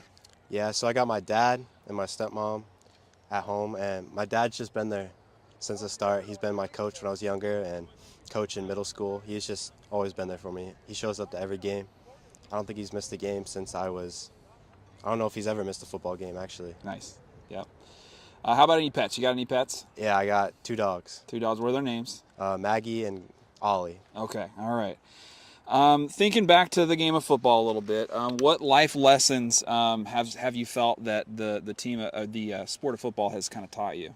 Definitely teamwork. Definitely got to be a good teammate, good person in general. Just respect for your coaches and your teammates. Mm-hmm. We're one game into the season. We're kind of just getting things started here for this 2023 season. What do you feel like, as one of the captains, that this team needs to do to kind of take the next step forward in improving upon where they are now? We just got a lot of different guys, some new guys. We just got to build that bond. We're getting there, definitely. But, yeah, just that bond and that communication between each other. So, kind of talking about team camaraderie, team building. What are some of the best memories that come to mind when you think about just the team building aspect? Maybe it's not in a game, maybe it's a practice or something else, a bus ride or anything like that. What comes to mind there? Definitely team dinners. Yeah. A lot of people, we have a lot of fun at team dinners. So you say dinner, that's got to mean food, and Yeah. and what is there a favorite, like if you show up to the team dinner, and what's on the table that's got you really excited? Any type of pasta. Pasta. All right, very good. What does the average week look like in the life of a student athlete from your perspective? I know it's a lot of things to juggle: schoolwork, sports, things at home. How does that? How do you kind of juggle all that? So usually in the morning, you know, I wake up, get ready, and then I get to school, do all my work. I try and get it all done before I get home. That way after practice I can kind of just relax. Yep. And just kind of watch film throughout at night and do football homework instead of schoolwork. Yep. And what are some of your goals as a captain, but also for the team, thinking about this season as you get things going? Just trying to be the best teammate I can, you know, the best guy I can to my teammates. What advice would you have for younger Trojans, little kids that are just getting started, trying to figure out what they want to do, what they want to be involved in with extracurriculars? What advice do you have? I mean, try everything when you're young. When you're coming in, try every sport. You may not like it, but just try it. All right. Because you're never going to get hurt with trying things. Absolutely. All right. Thank you very much, sir, for the All right. time. Best of luck out there this year, and we'll be rooting for you. All right, thank you.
Welcome back live from Charles City. We're ready for kickoff here in just a few moments. Trojans trailing 10-0 after a...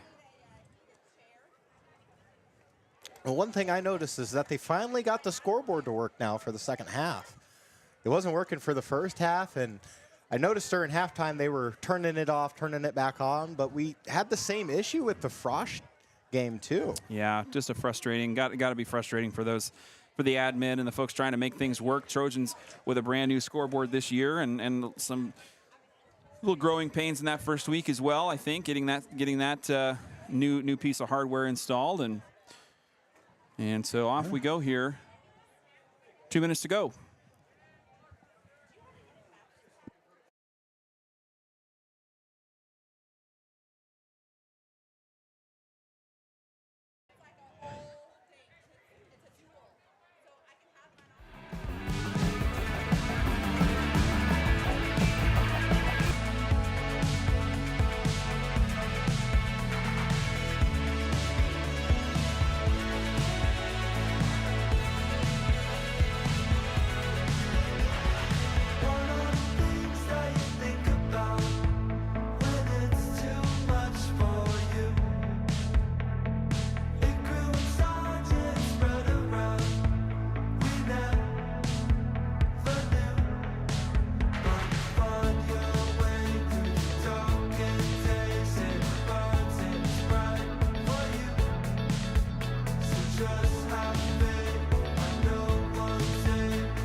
Welcome back live from Charles City. Darvin Graham and Hunter White with you on the call here in Trojan Country.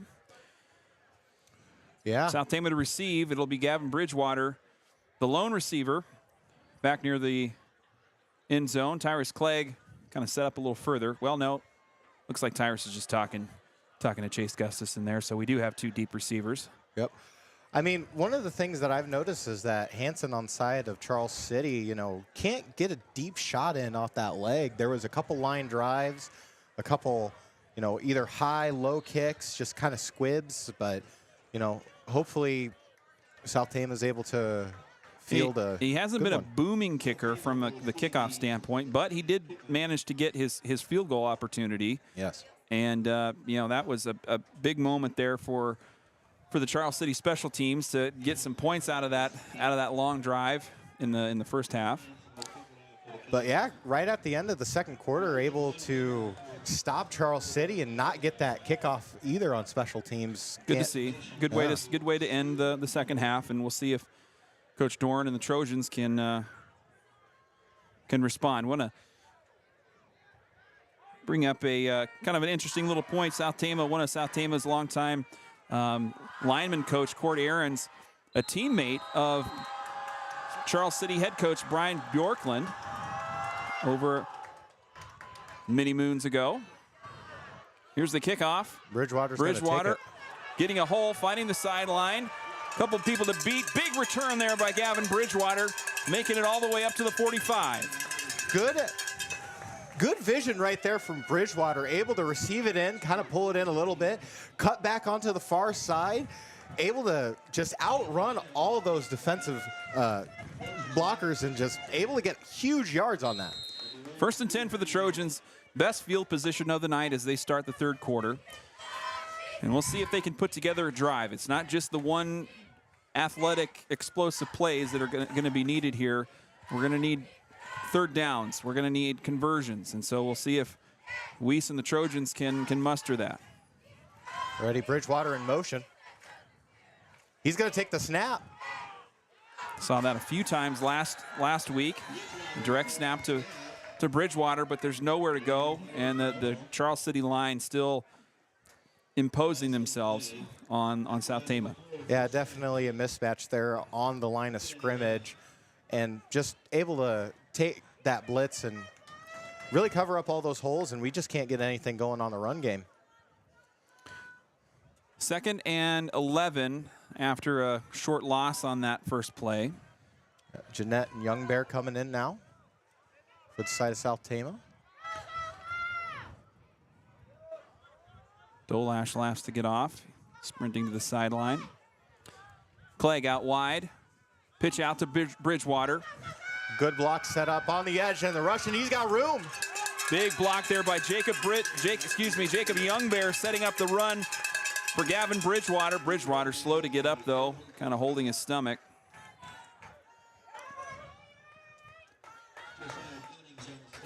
Cunnings on the tackle. First down conversion there after the big run by Bridgewater, but he's still on the ground. Mm-hmm.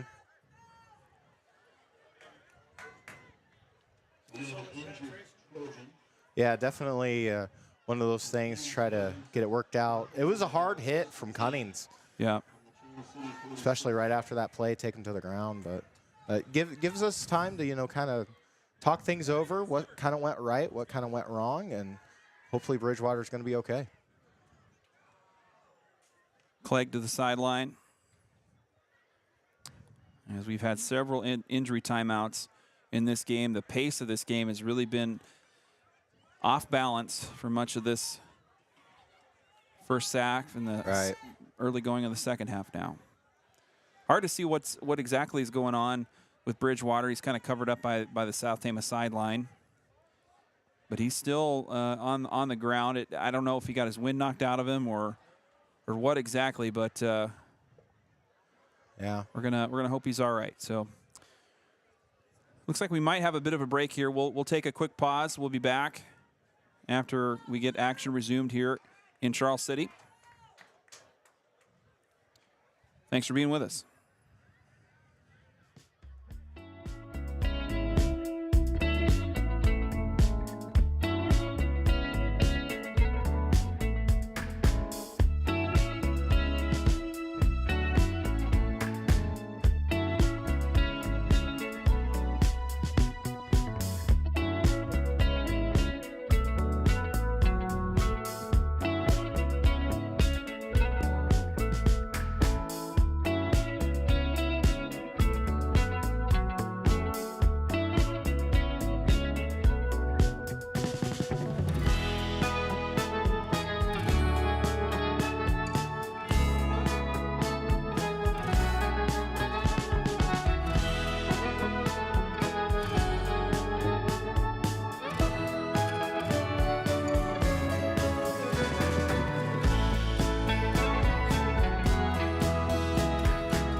All right, we're back after that injury timeout. South Tama trailing 10-0 here. Gavin Bridgewater getting looked at. He's kind of holding his ribs there, kind of slow to get up, and they're taking the pads off. They're probably going to be looking for something there in the chest area. So yet to be seen if Bridgewater's going to get back in this game. But time marches on here. Daniel Weiss and the Trojans set up on a first down after a really nice athletic play by Gavin Bridgewater. Weiss on the keeper, up the middle. Some room to run. And the Charles City defense kind of drags him back another yard, and that'll be close to another first down.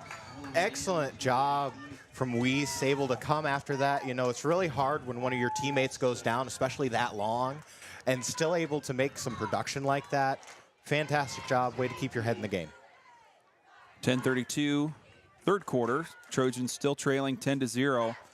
You might say, though, that this is maybe the most successful drive we've seen on the South Tama offensive side of the ball. Yeah. A big first down run there by Bridgewater. 8-yard run by Weiss.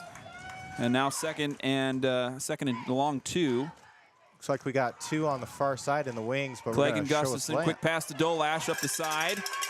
That'll be a first down. Jeremy Dolash hauls it in.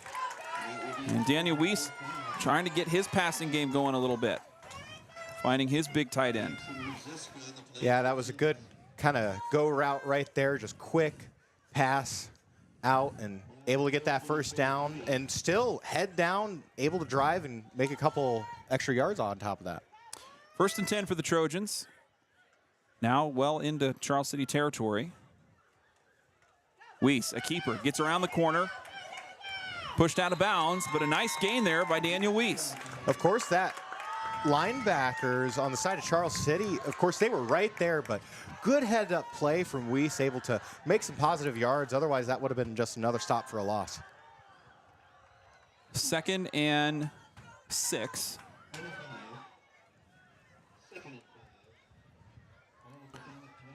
On the 28-yard line in Charles City territory. Trojans need some points here. You know, it's not do or die yet.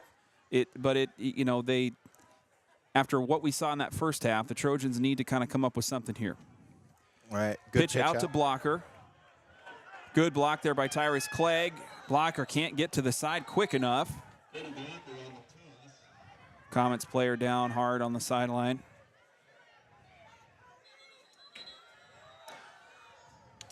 Another injury timeout.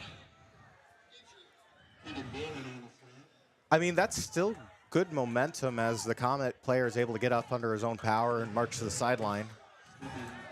But still excellent momentum for South Tama.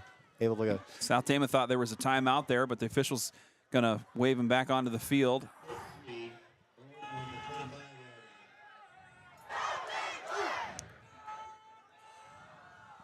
All right, now with 3rd and very manageable for South Tama. Hopefully can get a little go route going, maybe an ISO, but linebackers are going to come for the side of Charles City. They're showing blitz. Weiss in the shotgun. Blocker to the side. Weiss up the middle. Again, South Tama's O-line moving things forward for the Trojans. Short gain there by Daniel Weiss. That'll be enough for a first down, though, on that 3rd and short. Trojans into red zone territory now, right on the 20-yard line. So that big kind of 12, 15-yard run by Gavin Bridgewater in the middle of the field pushed South Tama into the Charles City territory. And some just basic run plays up the middle have put South Tama where we are now at the 20-yard line. Good adjustments from Coach Dorn there already in this 3rd quarter. Another pitch out, this time on the near side. Blocker play. Trying to find the corner, cuts back, pushes the pile forward. Good effort there by the junior captain, Cody Blocker. You know, that's really interesting to notice that, you know, Blocker, Bridgewater, Weiss finally starting to get some positive plays when all of the first half it was just stuff play after stuff play. So yeah. Definitely some words of encouragement given by Coach Dorn here. Able to get a fire lit underneath them and already in the red zone. 8:16 on the clock, 3rd quarter. Dolash on the near side, Gustafson and Clegg on the far side. Weiss is going to keep it.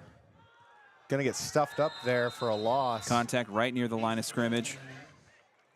2 different Comets on the tackle there. Rosiska and company. No, still 3rd and manageable, 3rd and 6. Still, if you get a positive play, if anything, you could at least, you know, Valle has a good leg on him too. You can make that kick. On the 15, Trojans send the play out with Weiss. Again, Gustafson, Clegg, receivers to the far side. Dolash on the near side. Blocker in the backfield. Weiss rolling left. Pitching to Dolash. Dolash up the sideline. That's a first down. First down. Positive yards inside the 10. Excellent job from Weiss, able to run through a little progression, try to fake out on those 2 receivers on the far side of the field, but then able to snap in, able to get that pass, and South Tama has a first down. So the Trojans finding some life here in the 3rd quarter after Gavin Bridgewater shooken up after a big play. His teammates kind of picking everything up and rolling forward, and now they're threatening in the goal line territory. Yeah, first down on the 7-yard line. Pass caught. Big hit there.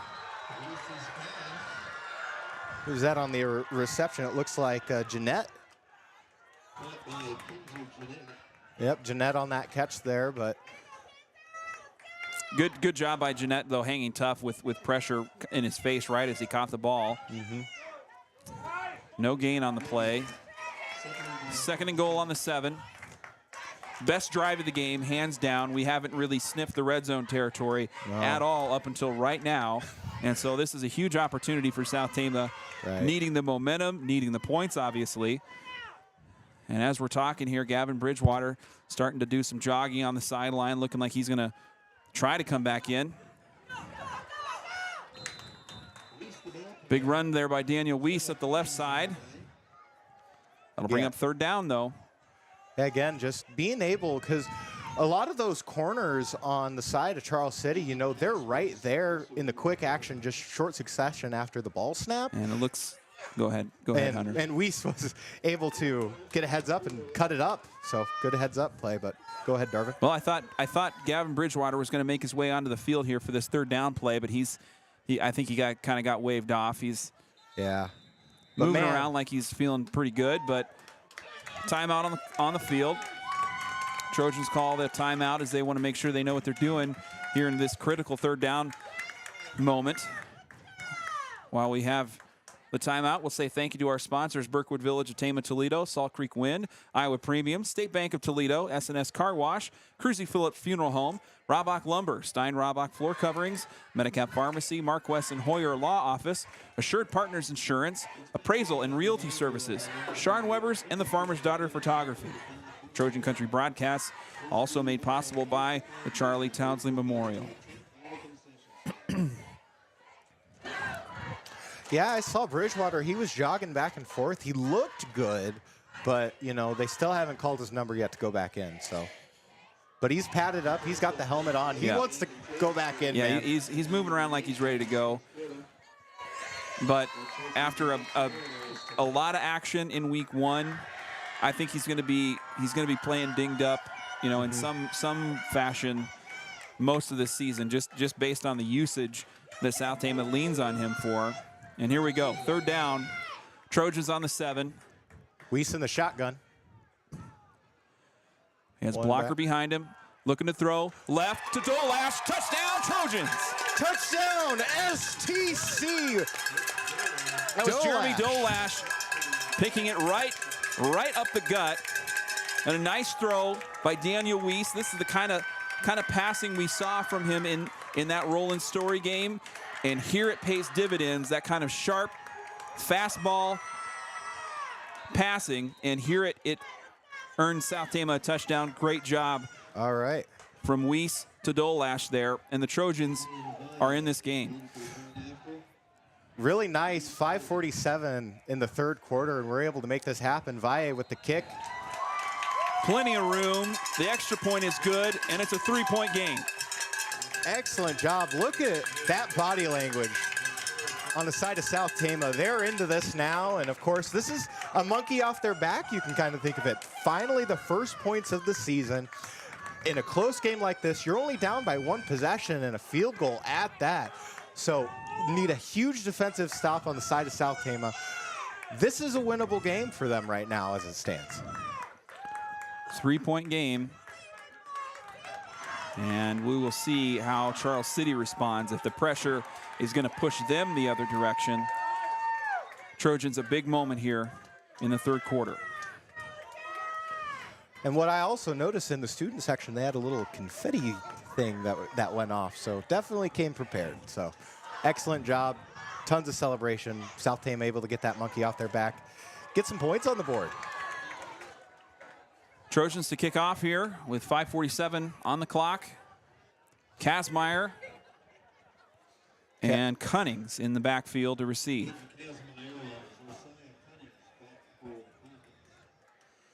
All right. So it's going to be needing a huge stop here. Of course, Charles City is going to look to try and change that momentum with maybe a return kick for a touchdown. But, of course, South Tama's got to play some smart heads-up ball and able to contain those blockers and contain that runner.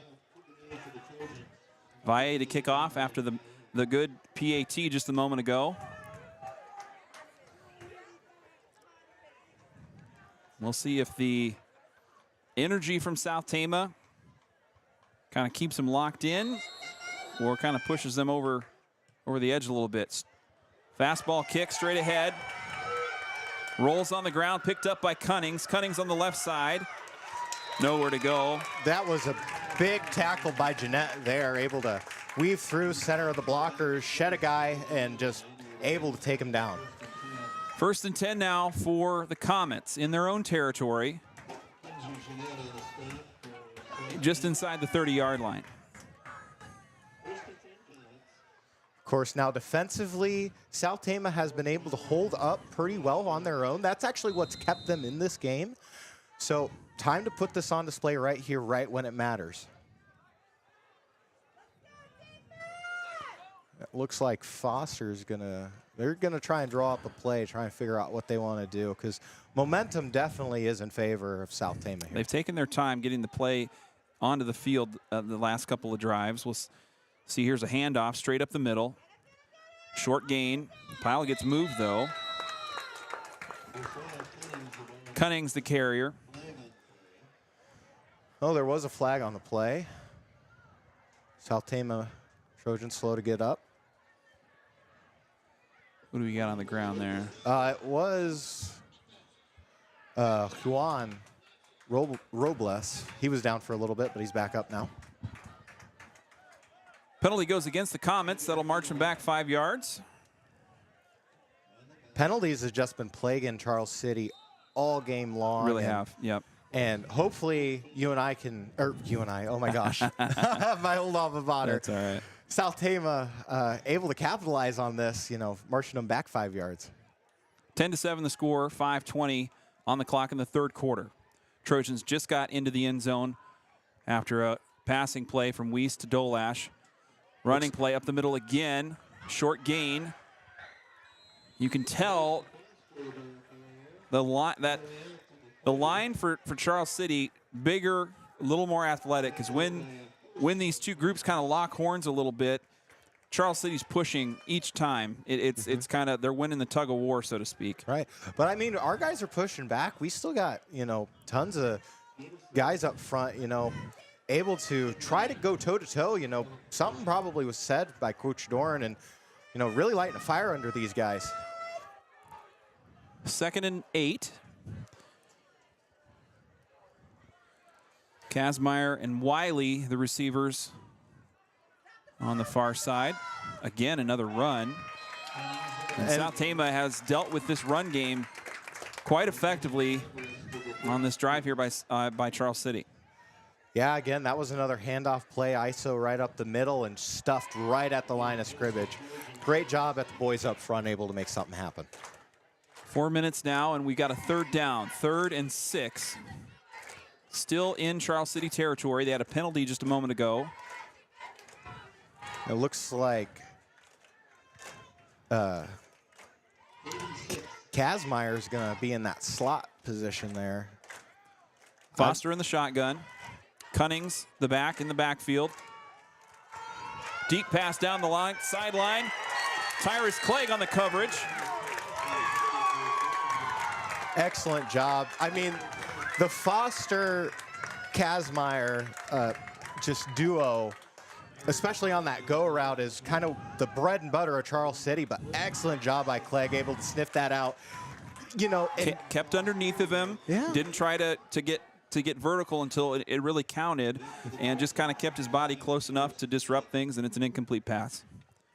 4th down now, 4th and 6. Punt unit on. Clegg to receive the punt. And Clegg lets it go. Ball will roll all the way down to the 25.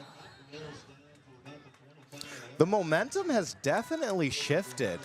You can kind of see it in the air. You can see it in the body language of the players on both teams. Just excellent momentum shifter. A little more urgency for South Tama. Some excitement.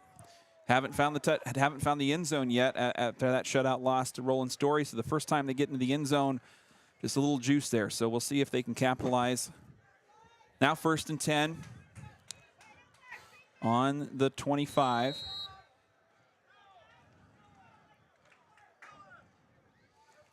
And we do have Bridgewater back into the game now.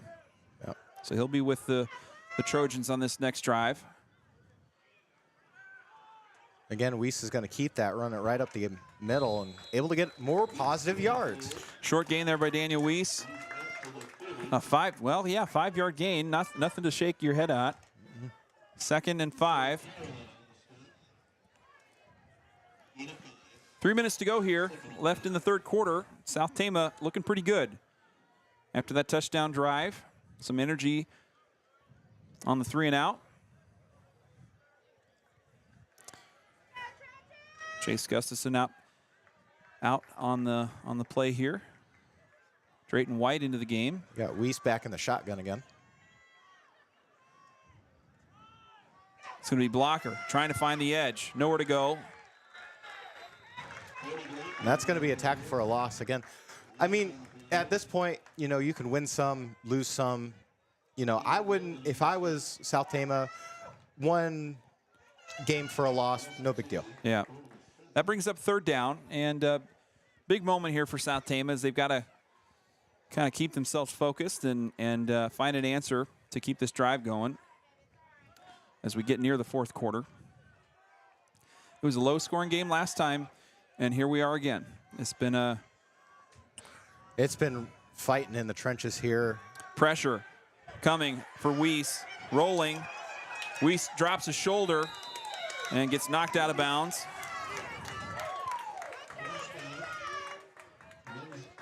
And that'll bring up 4th down, 4th and 2. Looks like Bridgewater's back out on the sideline. He's got his pads off and icing that left shoulder. So definitely something must have happened there. Kind of made a go of it, and now he's maybe on the shelf for the night. We'll see. Yeah.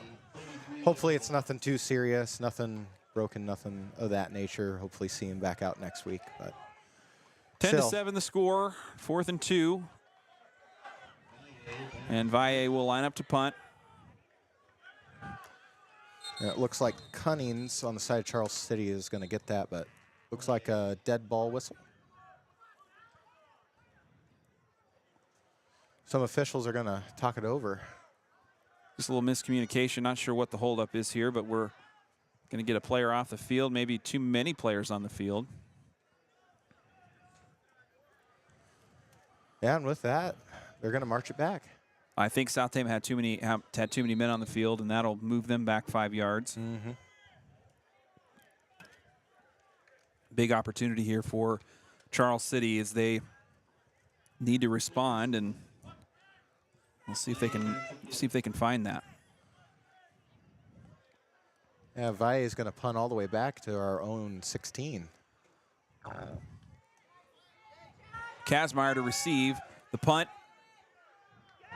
Takes a nice South Tama bounce. Near the Charles City sideline, goes out of bounds near the 35. And here we start the next drive for Charles City. Still 10-7.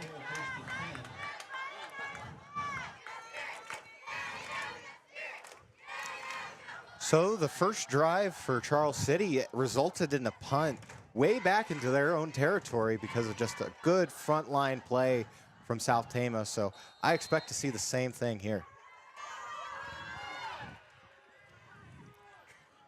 Minute 45 left in the third quarter.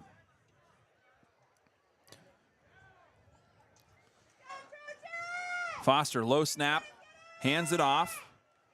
I think we have a new running back in there. I don't recognize that one. Yeah, I didn't see the numbers. 33 looks like it is, so that'll be Deacon Caspers. He's a sophomore. So we've yet to see, have you seen Isaiah Rowe yet No. in this? I wonder if he might have gotten dinged up or something, because we have not seen him in that first drive. 55 on the side of Charles City, either a false start or something to that end.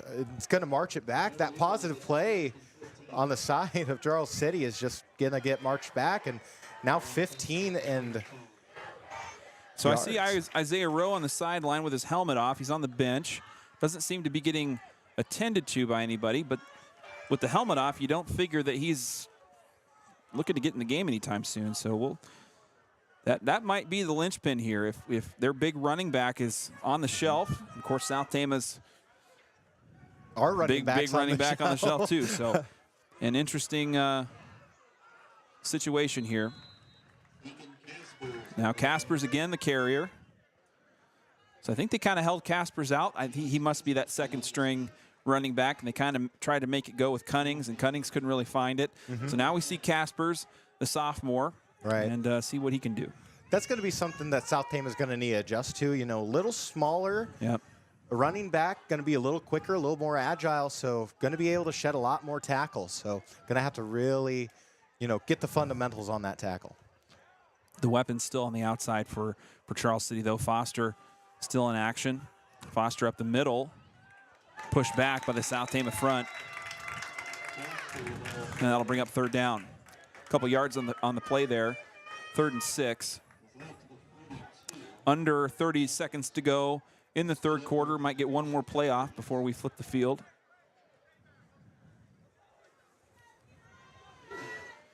Again, good job of South Tama able to stuff at the line of scrimmage, because they were kind of taking advantage of that. Charles City was in, I think we're going to wait. Quarter. Yep, we're going to go to the fourth quarter break here. Oh, fantastic. So we're going to take a quick break here for the fourth quarter. We'll be right back in just a moment with the start of the fourth quarter. It's a one-possession ball game here in Charles City. Don't go anywhere. We got exciting Week 2 football yet to go.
Welcome back live at the start of the fourth quarter. South Tama trailing 10-7. A touchdown and a field goal in the first half for Charles City, and a third quarter touchdown from Daniel Weiss to Jeremy Dolash in the third quarter brings us to where we are right now. Just with the Charles City Comets facing a 3rd and 6, 3rd and 5. Yeah, just excellent job right now. Our guys are able to keep their heads up, play some very smart, very positive football, and they're still in this, and with that they were able to march right down the field and get that touchdown. We're still in this into the fourth quarter. Gavin Bridgewater still on the sidelines, pads and helmet off. Definitely looks like he's not coming back in. High snap, almost got incomplete, but there's Cunnings along the sideline. I think he's going to have enough for a first down. Yeah, it looked like it. Just wide open space over on that flat route on the far side, and just was able to get to the edge and turn on those jets. Good heads-up play by Foster, too. He caught the thing right on his shoulder pad, and he had to kind of bring it down with his fingertips and still get the pass off. And good heads-up play by the senior quarterback. Not quite enough for the first down, though, so we will have a fourth and short. Yeah, this is going to be huge for South Tama if they're able to get that stuff. That whole line of scrimmage all day has been stuffing. Oh, yeah. Looks like they're going to give it, though. Okay, so the chains do move now.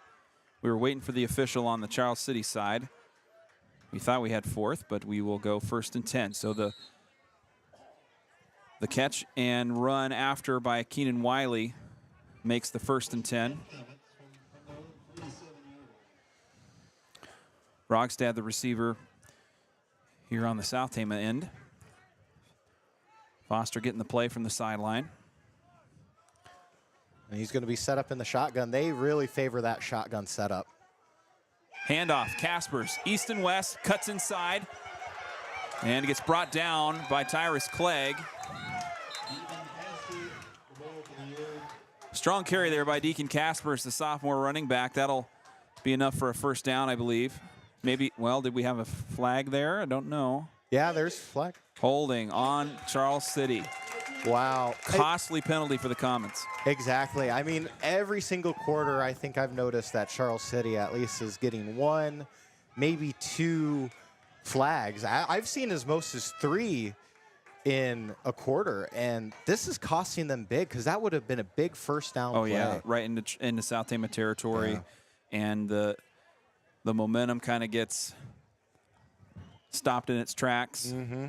and now they're back into their own 39. Right. And so it's not the 5 yards from the end of the run, 5 yards from the line of scrimmage, and so it's almost just it flips the other way. I mean, that's 10 yards of difference Gosh, that you're giving up. So 1st and 20 now. Foster will keep it up the middle. Host the Trojans. Pardon me on the camera tilt there, but Yeah, no, still able to get a couple good cuts back in, and Foster makes up 9 yards. That'll bring up 2nd and 11. 11 minutes to go here. 4th quarter action. 10-7 the score. South Tama the last to get in the end zone. We've got our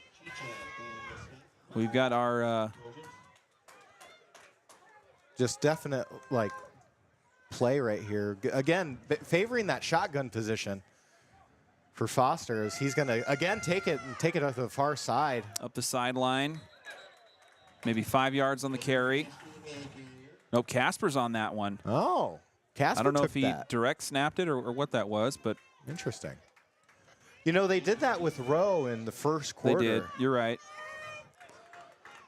3rd and 8 now, so not quite 5 yards on that carry. Again, Foster in that shotgun with Casper's in the back line. Trojans with their heavy hitters in the middle here with Marty Garcia, 6 foot, 340 pounds. Juan Robles, 6'2", 320. Just plugging the middle, Absolutely. literally. No room to go. Oh, Low snap in the backfield. Jeanette in pursuit. Foster gets it off, but it's incomplete. 4th down. Excellent job applying that pressure on the side of South Tama. Just excellent job applying that pressure towards Foster. Made him bobble. Couldn't get the throw off. Excellent job. 4th and 8. And the Comets look to be punting. Tyrus Clegg will be the receiver, and he'll set up on the 15. Little high, long snap, and another line drive over to the far side of the field. It's going to take a Charles City bounce. Clegg lets it go, and that will move the ball just inside the 15-yard line. You know, if you would have asked me on the first half, it's like 15-yard line. Oh, my goodness, we wouldn't be able to do anything with this. It's really been a tale of two halves, that's for sure. Absolutely. This is, so far the offense has been able to make adjustments on the side of South Tama, and we're getting positive yards, and we're able to do what we need to do on offense. And, of course, Weiss going to hand out the play. 10-22, maybe 2 more possessions, depending how this goes. Long way to go here for the Trojans. We'll see if they're up to it. Weiss pitches out to Blocker. Blocker to the edge, cuts back into the middle, trying to find somewhere to go. And that's really more side to side than he wanted to be there. Cody Blocker pushed out of bounds. Yeah, again, those edge rushers on the side of Charles City is just what's really been containing a lot of the plays that South Tama has. And good heads-up play again, you know, able to cut it back. Notice that there's 2 defenders right there. Flip it on over to the other side. Still able to make at least a yard out of it. So now second and 9 after the short run there by Blocker. Looks like we've got Gustafson in the slot. Weiss looking for a target, going downfield. Clegg open. Oh, just through the hands of Tyrus Clegg. I think everybody really wanted that one. Yeah, he would have been gone. Maybe a little overthrown there. Weiss was getting pressure. Nice route, though, by Tyrus Clegg. Absolutely. Finding a good matchup, using the speed. Well, again, next time he's going to get it. I definitely think that. Absolutely. And that's another heads-up play right there from Weiss. He was rolling out to the left. Yep. On the run, able to plant his feet get that good motion in. And that was a deep shot, too. It was. Yep. Showing the distance. But now it's 3rd and 9. All right, 3rd and 9. Ball on the 13. After the incomplete. It looks like South Tama is going to think about this one. And a timeout. Coach Bridgewater wants to talk things over. Timeout Trojans. 9:29 on the clock. Trojans trail by 3 as this becoming a time management situation here in Charles City. We'll take a quick break at the timeout. We'll be right back in a moment.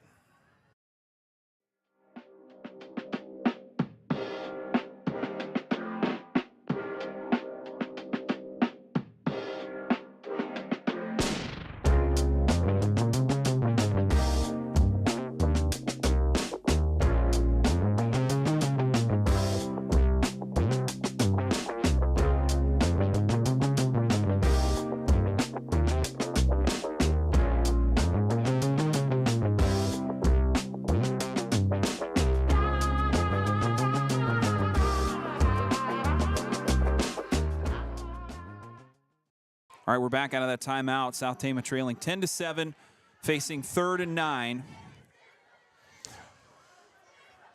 Hopefully got a nice play drawn up from Coach Bridgewater. Weiss looking like he's going to be set up in the shotgun. And we got trips out to the far side. Blocker in the backfield. Weiss looking for Dolash. Dolash over the head of Jeremy Dolash, incomplete. 4th down, Trojans. A play like that is only going to get better. Yep, absolutely. The connection between those two will get better as they continue on and practice and get more experience and have that touchdown. Hold on here. We have a penalty here. I don't know what's going on. Everybody's still chit-chatting and talking. No penalty. Vaille's back to. It'll be a punt coming from South Tama. I would assume that is Cunning's back. High punt from Valle inside the 50. And it'll just kind of drop dead. Young Bear picks it up at the 30. Tough position here for South Tama. Giving up the 3rd and out. Unable to get it back into Charles City territory, and now they're going to have to defend the goal line here. Yeah, but again, our boys on the line of scrimmage has really, the tone has changed between the first half and the second half. 9 minutes to go. Trojans still trail by 3. Right here is a big stop that South Tama needs.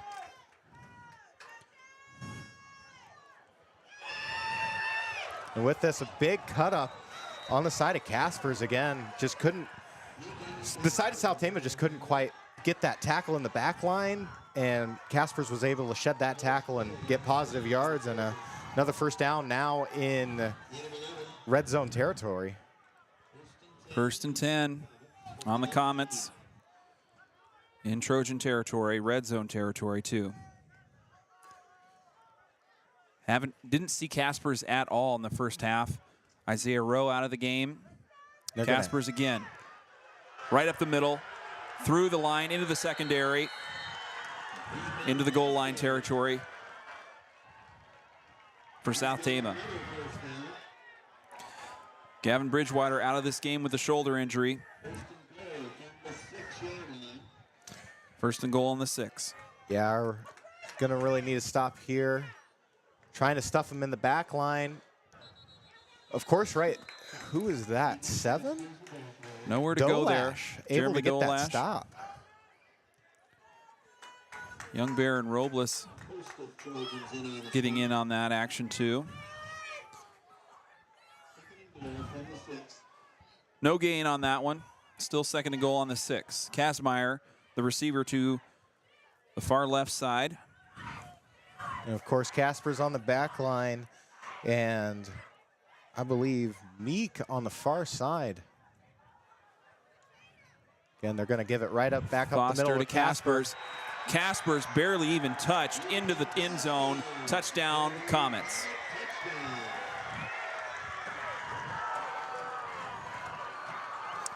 again, that's just one of those things where maybe our boys just got a little bit tired. Didn't really have much of a defense there at the line of scrimmage, but, you know, good try on the side of our guys, but Casper's, he's quick, he's fresh. Yeah, he really has got some speed. Not the size of Isaiah Rowe, but and another penalty on special teams. Hansen was about ready to kick the PAT. Flag comes out from the goal line, or from the back of the end zone. And so we're back to a 2-possession game here. South Tama had the opportunity, but they got that scoring drive going off the legs of Gavin Bridgewater. He gets injured on the play. The Trojans, under the leadership of Daniel Weiss, able to get it down the field to get the touchdown with Dolash. But this next drive, they felt just a little out of sync and missing Bridgewater, I think, for sure, the athleticism there. Exactly. As that PAT is no good. Yeah, definitely to kind of what you kind of mentioned, Darvin. It's just one of those things where we were able to get the momentum in our favor. There was a few key plays where we just couldn't quite capitalize on. I know we had that long, deep shot to, I believe, Clegg, and just couldn't quite connect on that. And that kind of costed us very good positioning. But, you know, 2-possession game, 7:54 left to play. If we can go in, get this touchdown, which we know is viable at this point. Absolutely, yeah. That, you know, just maybe that there is just a little inkling of hope for South Tama. Yep, still a game here, but uphill battle for the Trojans. I'd like to say thank you to our sponsors tonight. They include Workerwood Village of Tama, Toledo, Salt Creek Wind, Iowa Premium, Mercy Care Tama, SNS Car Wash, Cruzy Phillips Funeral Home, Robach Lumber, Stein Robach Floor Coverings, Medicap Pharmacy, Mark West and Hoyer Law Office, Assured Partners Insurance, Appraisal and Realty Services, Sharn Weber's, and the Farmer's Daughter Photography. Thanks to those folks. Hansen to kick, and back to receive is going to be... Looks like Blocker and Clegg. Yep. So the Speedsters setting up to receive the kick from Jack Hansen. Bridgewater did much of the receiving duties, or the return duties, I should say. But with him on the sideline, now Cody Blocker coming in and the second unit. Another line drive. That was a good kick by Hansen. Clegg picks it up. That was Blocker. No, up on the sideline. Cody Blocker, room to go. And Blocker makes his way near the 45. Excellent job from Blocker. Able to catch it right there on the bounce. Take the survey of the field. Knows that, hey, I got to cut it over to the far side, left side. He gets it, and he just turns on the Jets. Again, wonderful blocking from the side of South Tama. Able to allow him that room and that space to run. Best play of the game, I think, at least offensively. He's had some good moments in the defensive backfield too, but I think that's the best play of the game offensively for Cody Blocker, South Tama's junior captain. Right. And of course, you know, it's fourth quarter. Usually people are tired, but South Tama able to get to the line quick. 1st and 10 for Weiss and the Trojans. Weiss quickly dumps it off to Dolash. Dolash to the sideline. And with that, and another first down. First down.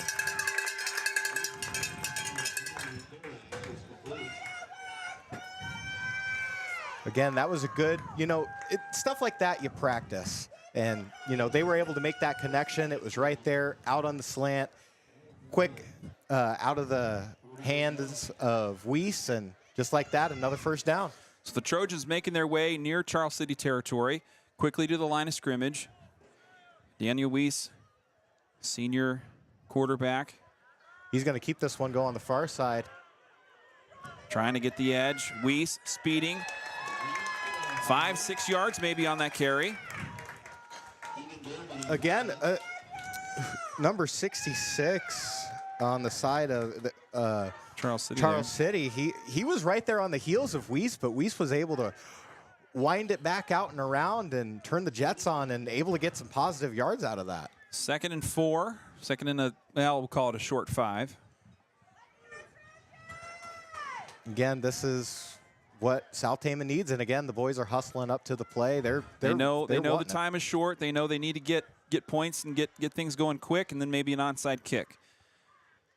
Weiss up the middle, to the right. Wrestled down to the ground, though. He had a little near the inkling first of down. error. That was 25. Dylan LaPolice on the tackle. First down, Trojans.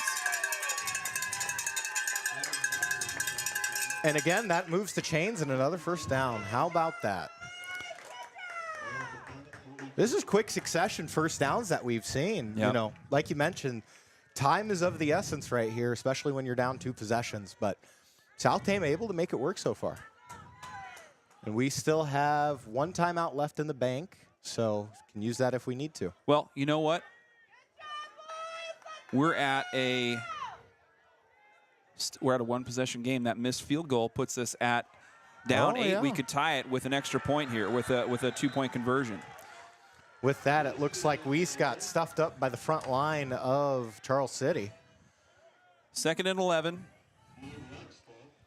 Rogstad on the tackle for the Comets. Dolash comes over to Coach Bridgewater to get the play. And now 2nd and 11. 5:40 on the clock. Been an exciting exciting second half of play here as both teams have gotten into the end zone. Been an exciting second half for sure. Looks like Dolash is going to come in, give him the play, and looks like Weiss is going to be set up in the shotgun again. Looks like we got trips out on the far side. Difficult handoff to Bridgewater there, kind of late getting it handed off, or excuse me, to Blocker, not Bridgewater, and Blocker pulled down near the line of scrimmage. Still 3rd and 11. Again, yeah, I mean, in handoffs and stuff like that, that's also going to come with time. You know, we got to put it in perspective. This is only week 2. Right. So there's still going to be kinks that they need to work out, still some endurance. They're still going to get stronger. They're going to get faster. They're going to get more agile. Still got plenty of time. But this is looking up for South Tama. 3rd and 11. Blocker behind Weiss. Weiss the shotgun. Weiss looking deep down the field for Dolash. Dolash trying to get more space. Off the fingertips, double covered there, and it goes incomplete. That brings up 4th and 11, and I don't know, do you want to try and risk it, especially when you're in Charles City territory? I think you got to here, though. I think with the field position, with the clock where it is, under 5 minutes. Might as well. Right. But I could be wrong. We'll see. But Weiss is back out there. Yeah, Weiss coming back on. So I think we might be going for it on 4th. 4th and 12. I mean, we were able to get some good separation there on the linebackers. Of course, they've been blitzing all time. And it looks like we got Clegg in a far motion ready to be in the slot. It's go routes all across the board as Weiss is going to throw it. Oh, so close on the catch, but Clegg wasn't able to connect. But that was an excellent throw. Clegg cut across the midfield there, and it goes incomplete. Turnover on downs. And now the window starting to close here for South Tama. A really nice drive, though, to get themselves into position. Some first down conversions, putting the ball near the 50, or just beyond the 50. And, you like that part of it, and just not quite being able to finish off the drive, but a different performance than what we saw last year, or excuse me, last week against Roland Story. Of course, a different team in Charles City too, but right, definitely some viable. silver linings, so to speak. Cunning's going to cut back and come back to the closer side. Cunnings cuts back again, still alive. Turnover. Trojans calling for it, and it's a fumble. Josiah Cunnings coughs it up after he would have had a first down. And it's South Tama ball. And we live to see another day. Yeah, and we see the confetti being able, shot out. Something to celebrate. We got a turnover and a very key possession. 4:10 left to play. Just excellent job. Able to get that defensive play in, strip the ball. And just like that, we're on the 47-yard line. 1st and 10. And Charles City calls a timeout. They're going to kind of get themselves together. Can't blame them there. Darvin, how about that for a momentum shifter? Really, really big moment. it was hard to see with that kind of clump of players, kind of how that ball got forced out. But however it happened, key moment here for South Tama. We're going to try and get a shot of the cheerleaders here.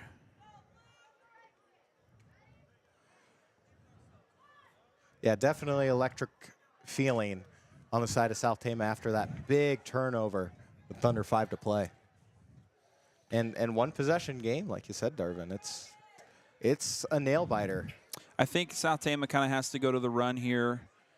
The passing game has had brief moments, but I don't know that you want to kind of stand on those shoulders at the moment. I think you kind of need to get a little closer to the end zone. Maybe you try a deep play here. I think if you try it on first down and don't put the pressure of that on second down. But right, exactly. I mean, if I was in the head of Coach Bridgewater, I would probably pitch it out left to the far side of the field and maybe hopefully get some positive yards off of that. Keep on wearing down those linebackers. Jeanette and blocker in the backfield. Weiss will look to throw. And that was a out broken of bounds play. Still looking for Dolash there. So since the touchdown connection between Weiss and Dolash, the two seniors, they've been trying to kind of get it together since then, and you can't blame them. Dolash, the tallest kind of player on the field right now for South Tama, so it's a big target, kind of a safe target. Yeah, absolutely.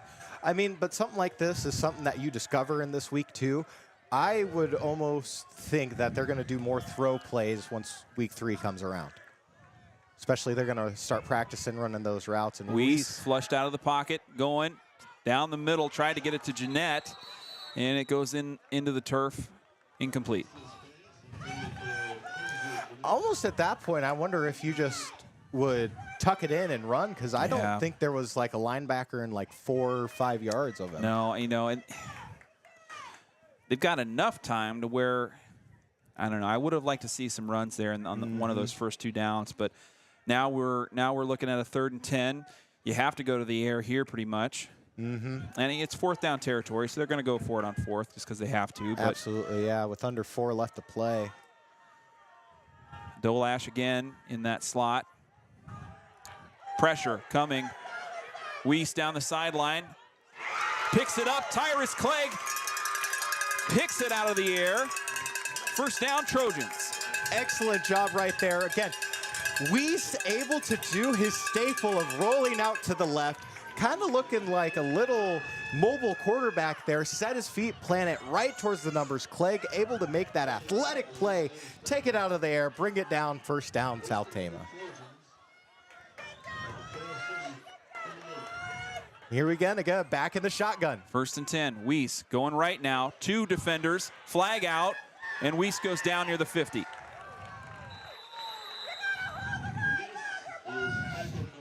Again, you know, just the absolute swarm that is Charles City. And it's going to be a personal foul against South Tama. Oh, no, just unfortunate. And so they'll probably decline that penalty so they can take the loss, but we'll see. I don't know, that kind of marches them back to their original, where they started. Jeez.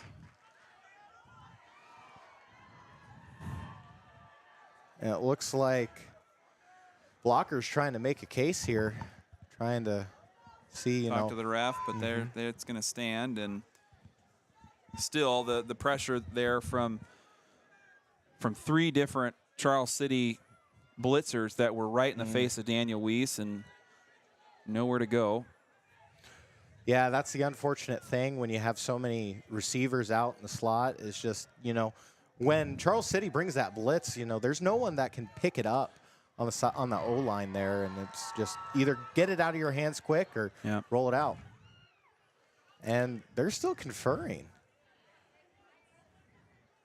Not entirely sure why, but we'll wait for the officials to kind of finish their business. Looks like the ball's going to stay where it's at, though. It'll be at the 49-yard line in South Tama territory. And a first down, though. A first set of downs and still plenty of time. I guess second down. Second down. A lot of real estate ahead of them, though. South Tama could make this happen again. 2nd and 22. Weiss straight up the middle. Gets strong arms one defender up the sideline. Nice kind of scramble there by Daniel Weiss to save the possession near the first down. I mean, that's just one of the things that a really smart heads-up quarterback is able to make, you know. You got tons of linebackers running back because you know you're going to pass. And then, of course, that pocket opens up, and you just got open real estate. Yeah. Tons of positive yards. 3rd down and 5. Just over 3 minutes to go. Kind of do or die time here for South Tama. Absolutely. As they're down here in the second half. Again, Weiss in the shotgun, looking to throw. Up the middle, looking for Jeanette, but he wasn't quite ready. Tried to thread the needle, and you can't blame the urgency, and now it's 4th down. Incomplete. Yeah, but at this point, you got to go for it. You know, might as well. With 3:09 left to play, I mean, it'd be hard-pressed to see if Charles City could make another touchdown, but, I mean, they'll probably just run the clock out at that point if we are unable to get another first down. Trojans might have enough time to force a 3-and-out. And they come to the line of scrimmage for 4th down. 4th and 15 on the 43. Got a tight end and 2 wings out on the far side. And Weiss goes down in the backfield. It's number 24, Jackson Rosiska, on the sack, and that could be it for South Tama here with 3 minutes to go. Down 16-7. Yeah, it's just one of those blindside blockers that, you know, you can't pick up because you're going to have so many people out running routes, just unable to get that picked up. But, you know, still excellent play so far by these guys. I mean, definitely inklings of hope. Able to get their first touchdown of the season. Still a lot to be proud of as Casper takes this up the middle. Deacon Casper's the ball carrier for Charles City. Positive yardage there. First down's critical here to kind of fully finish off this week 2 game. And what's interesting, score last year in 2022, 19-6. Charles City comes out on top, and here we are, 16-7. Very familiar looking finish. Very close. Again, a different feeling game than what I remember from last year, but a similar result. A low-scoring game ends in Charles City's favor. Yeah, both of these teams have been really fighting this out. Really good matchup out of conference. Caspers again up the middle. South Tama trying to keep from giving up another touchdown, but kind of with the wind out of your sails a little bit, it's going to be hard to kind of find that resolve. But, I mean, you also got to, again, put this in perspective. Like, we really discovered, you know, we could throw the ball, and I think at that point we just got to get the consistency, the timing, everything else right. I fully expect more pass plays come next week 3. But, you know, we still got 2:05 left to play, so. Yeah, we'll see what happens here. Maybe a fumble. Yeah.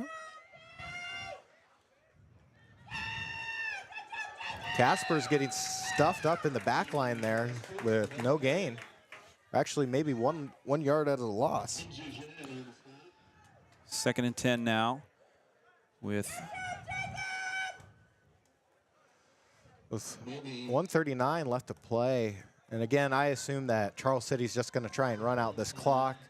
Don't try anything sneaky here. Yeah. But just still, South Tama plays a lot with heart, and you can really tell it, especially coming back after quarter 3.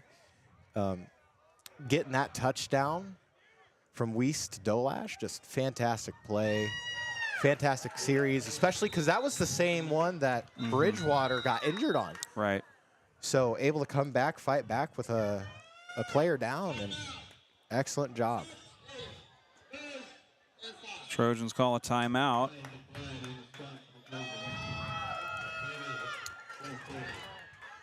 But I still think that there was a lot to be proud of with Absolutely. these boys. A learning experience, and hopefully they'll be able to take that into next week. And a nice matchup against Knoxville in week 3. It'll be at home, so you have the kind of comforts of being. Yeah, you get the comfort of being home, knowing that, hey, you could play. You got some points on the board. Yep. And like kind of what I heard from George last time, week 1 team's different than week 2 team, different than week 3 team. Yep, absolutely.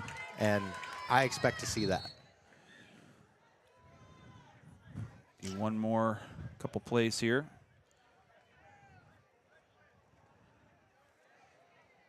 16-7. Reminder, we will be live a couple times next week. We'll have Clear Creek Amana, South Tama volleyball live from the Roundhouse on Tuesday, and then Friday we'll be home for week 3 of the Iowa High School football season. South Tama takes on the Knoxville Panthers from over in Marion County. Flag on the play. And a flag. Might be a false start.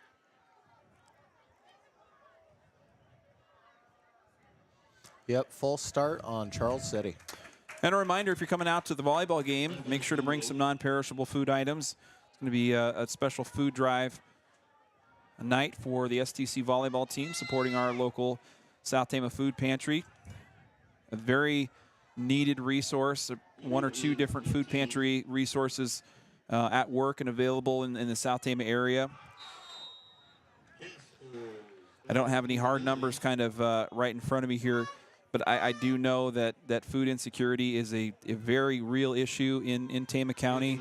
And so a nice gesture and effort here by the volleyball team to kind of help support that a little bit. So if you're going to be a part of the volleyball festivities on Tuesday, make sure to give generously, and we'll be there to bring all the live action, and excited to be with you for our first volleyball game of the season. We were unfortunately unable to be live on Tuesday of last week for the Montezuma game. We had an unexpected tragedy there with the death in the community, and so our thoughts go out to the Montezuma community for that loss, and hope that thoughts with the family there. So we will be looking forward to Tuesday, getting our first coverage of the volleyball team. And looks like the clock's going to run out here. Yeah, Charles City decided to take one final timeout, kind of talk it over. And student section on our side clearing out. Of course, we still got about a 2-hour drive back home. That's right, yeah.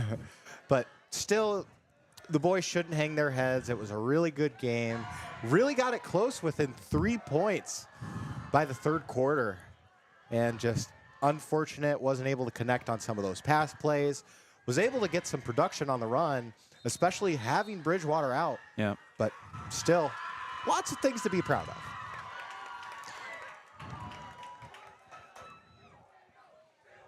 And last few moments here. 22 seconds left to go. Charles City trying to tack on a few more points here in the waning moments of this week 2 game. Incomplete pass. Yeah, they're going to try and make the distance, try to make a point, but I don't know why you'd really want to. You're head up by that one position. All you're doing is giving us the opportunity to, maybe get a pick 6 out of it, but, Incomplete pass stops the clock, so we got 17 seconds left. Oh, and South Tama is actually going to be able to get a play in.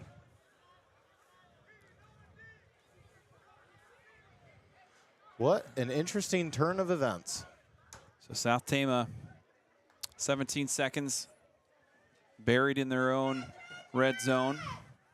On the 9-yard line. Kinzer Jeanette, Tyrus Clegg, the receivers. On the left side of your screen there. Weiss, pressure, pushing forward. Gets free along the sideline. Kind of careens out of bounds. 5 seconds left. I think they're going to let it run out. And that will do it. Final score here from Charles City. The Comets, 16, South Tama 7.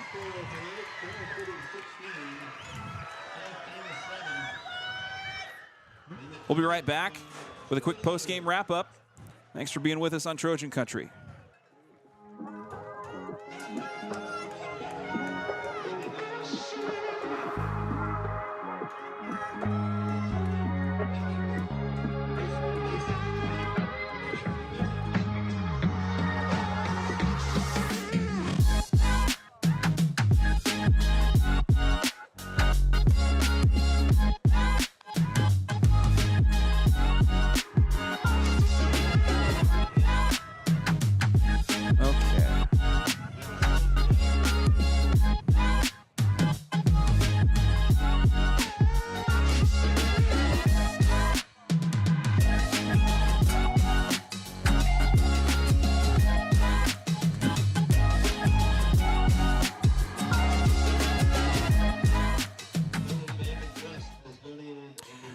Welcome back to the post-game wrap-up here live from Charles City. Final score at the end of 4. It is Charles City 16, South Tama 7. Hunter, some final thoughts from you as we kind of get ready to pack things up here at Charles City. Yeah, absolutely. Definitely inklings of hope going into week 3. We were able to get some points on the board, something that we weren't able to do in Roland Story against that matchup. And now we had a close game. It was close to 3 points. We made some production on run game and definitely showing some inklings of what could be a possible pass game. Yeah, we'll see how that kind of materializes. Got to keep everybody healthy, though. The Trojans without Gavin Bridgewater for all the fourth quarter, some of the third, after he kind of got knocked out with a shoulder injury after a big play in the third quarter that did lead to a scoring drive. But it's going to need to come in bigger quantities. South Tama can't rely on 1 or 2 scores here, and Charles City's got to be thinking the same thing. You know, they've got to kind of find a way to turn up the volume a little bit on their offense, and South Tama's going to be working on the same things as they go back to practice this week. So we'll be looking forward to some more live South Tama action this week. Don't forget to tune in Tuesday night, 7:30 start time for the STC volleyball team taking on Clear Creek Amana at home. And then Friday, live from Trojan Field in Tama, Iowa, we'll have week 3, South Tama taking on Knoxville. So thanks for being with us. Thanks to all of our sponsors, of course. They include Berkwood Village of Tama, Toledo, Salt Creek Wind, Iowa Premium, State Bank of Toledo, S&S Car Wash, Cruzy Phillips Funeral Home, Robach Lumber, Stein Robach Floor Coverings, Medicap Pharmacy, Mark West and Hoyer Law Office, Assured Partners Insurance, Appraisal and Realty Services, Sharn Webbers, The Farmer's Daughter Photography, and all of Trojan Country broadcast made possible by the Charlie Townsley Memorial. Thanks for being with us, Trojan fans. I hope you have a great weekend. Enjoy the Labor Day holiday if you get some time off. Be with some family and friends. Have a good time. Stay cool. And we'll see you next week, Trojan fans.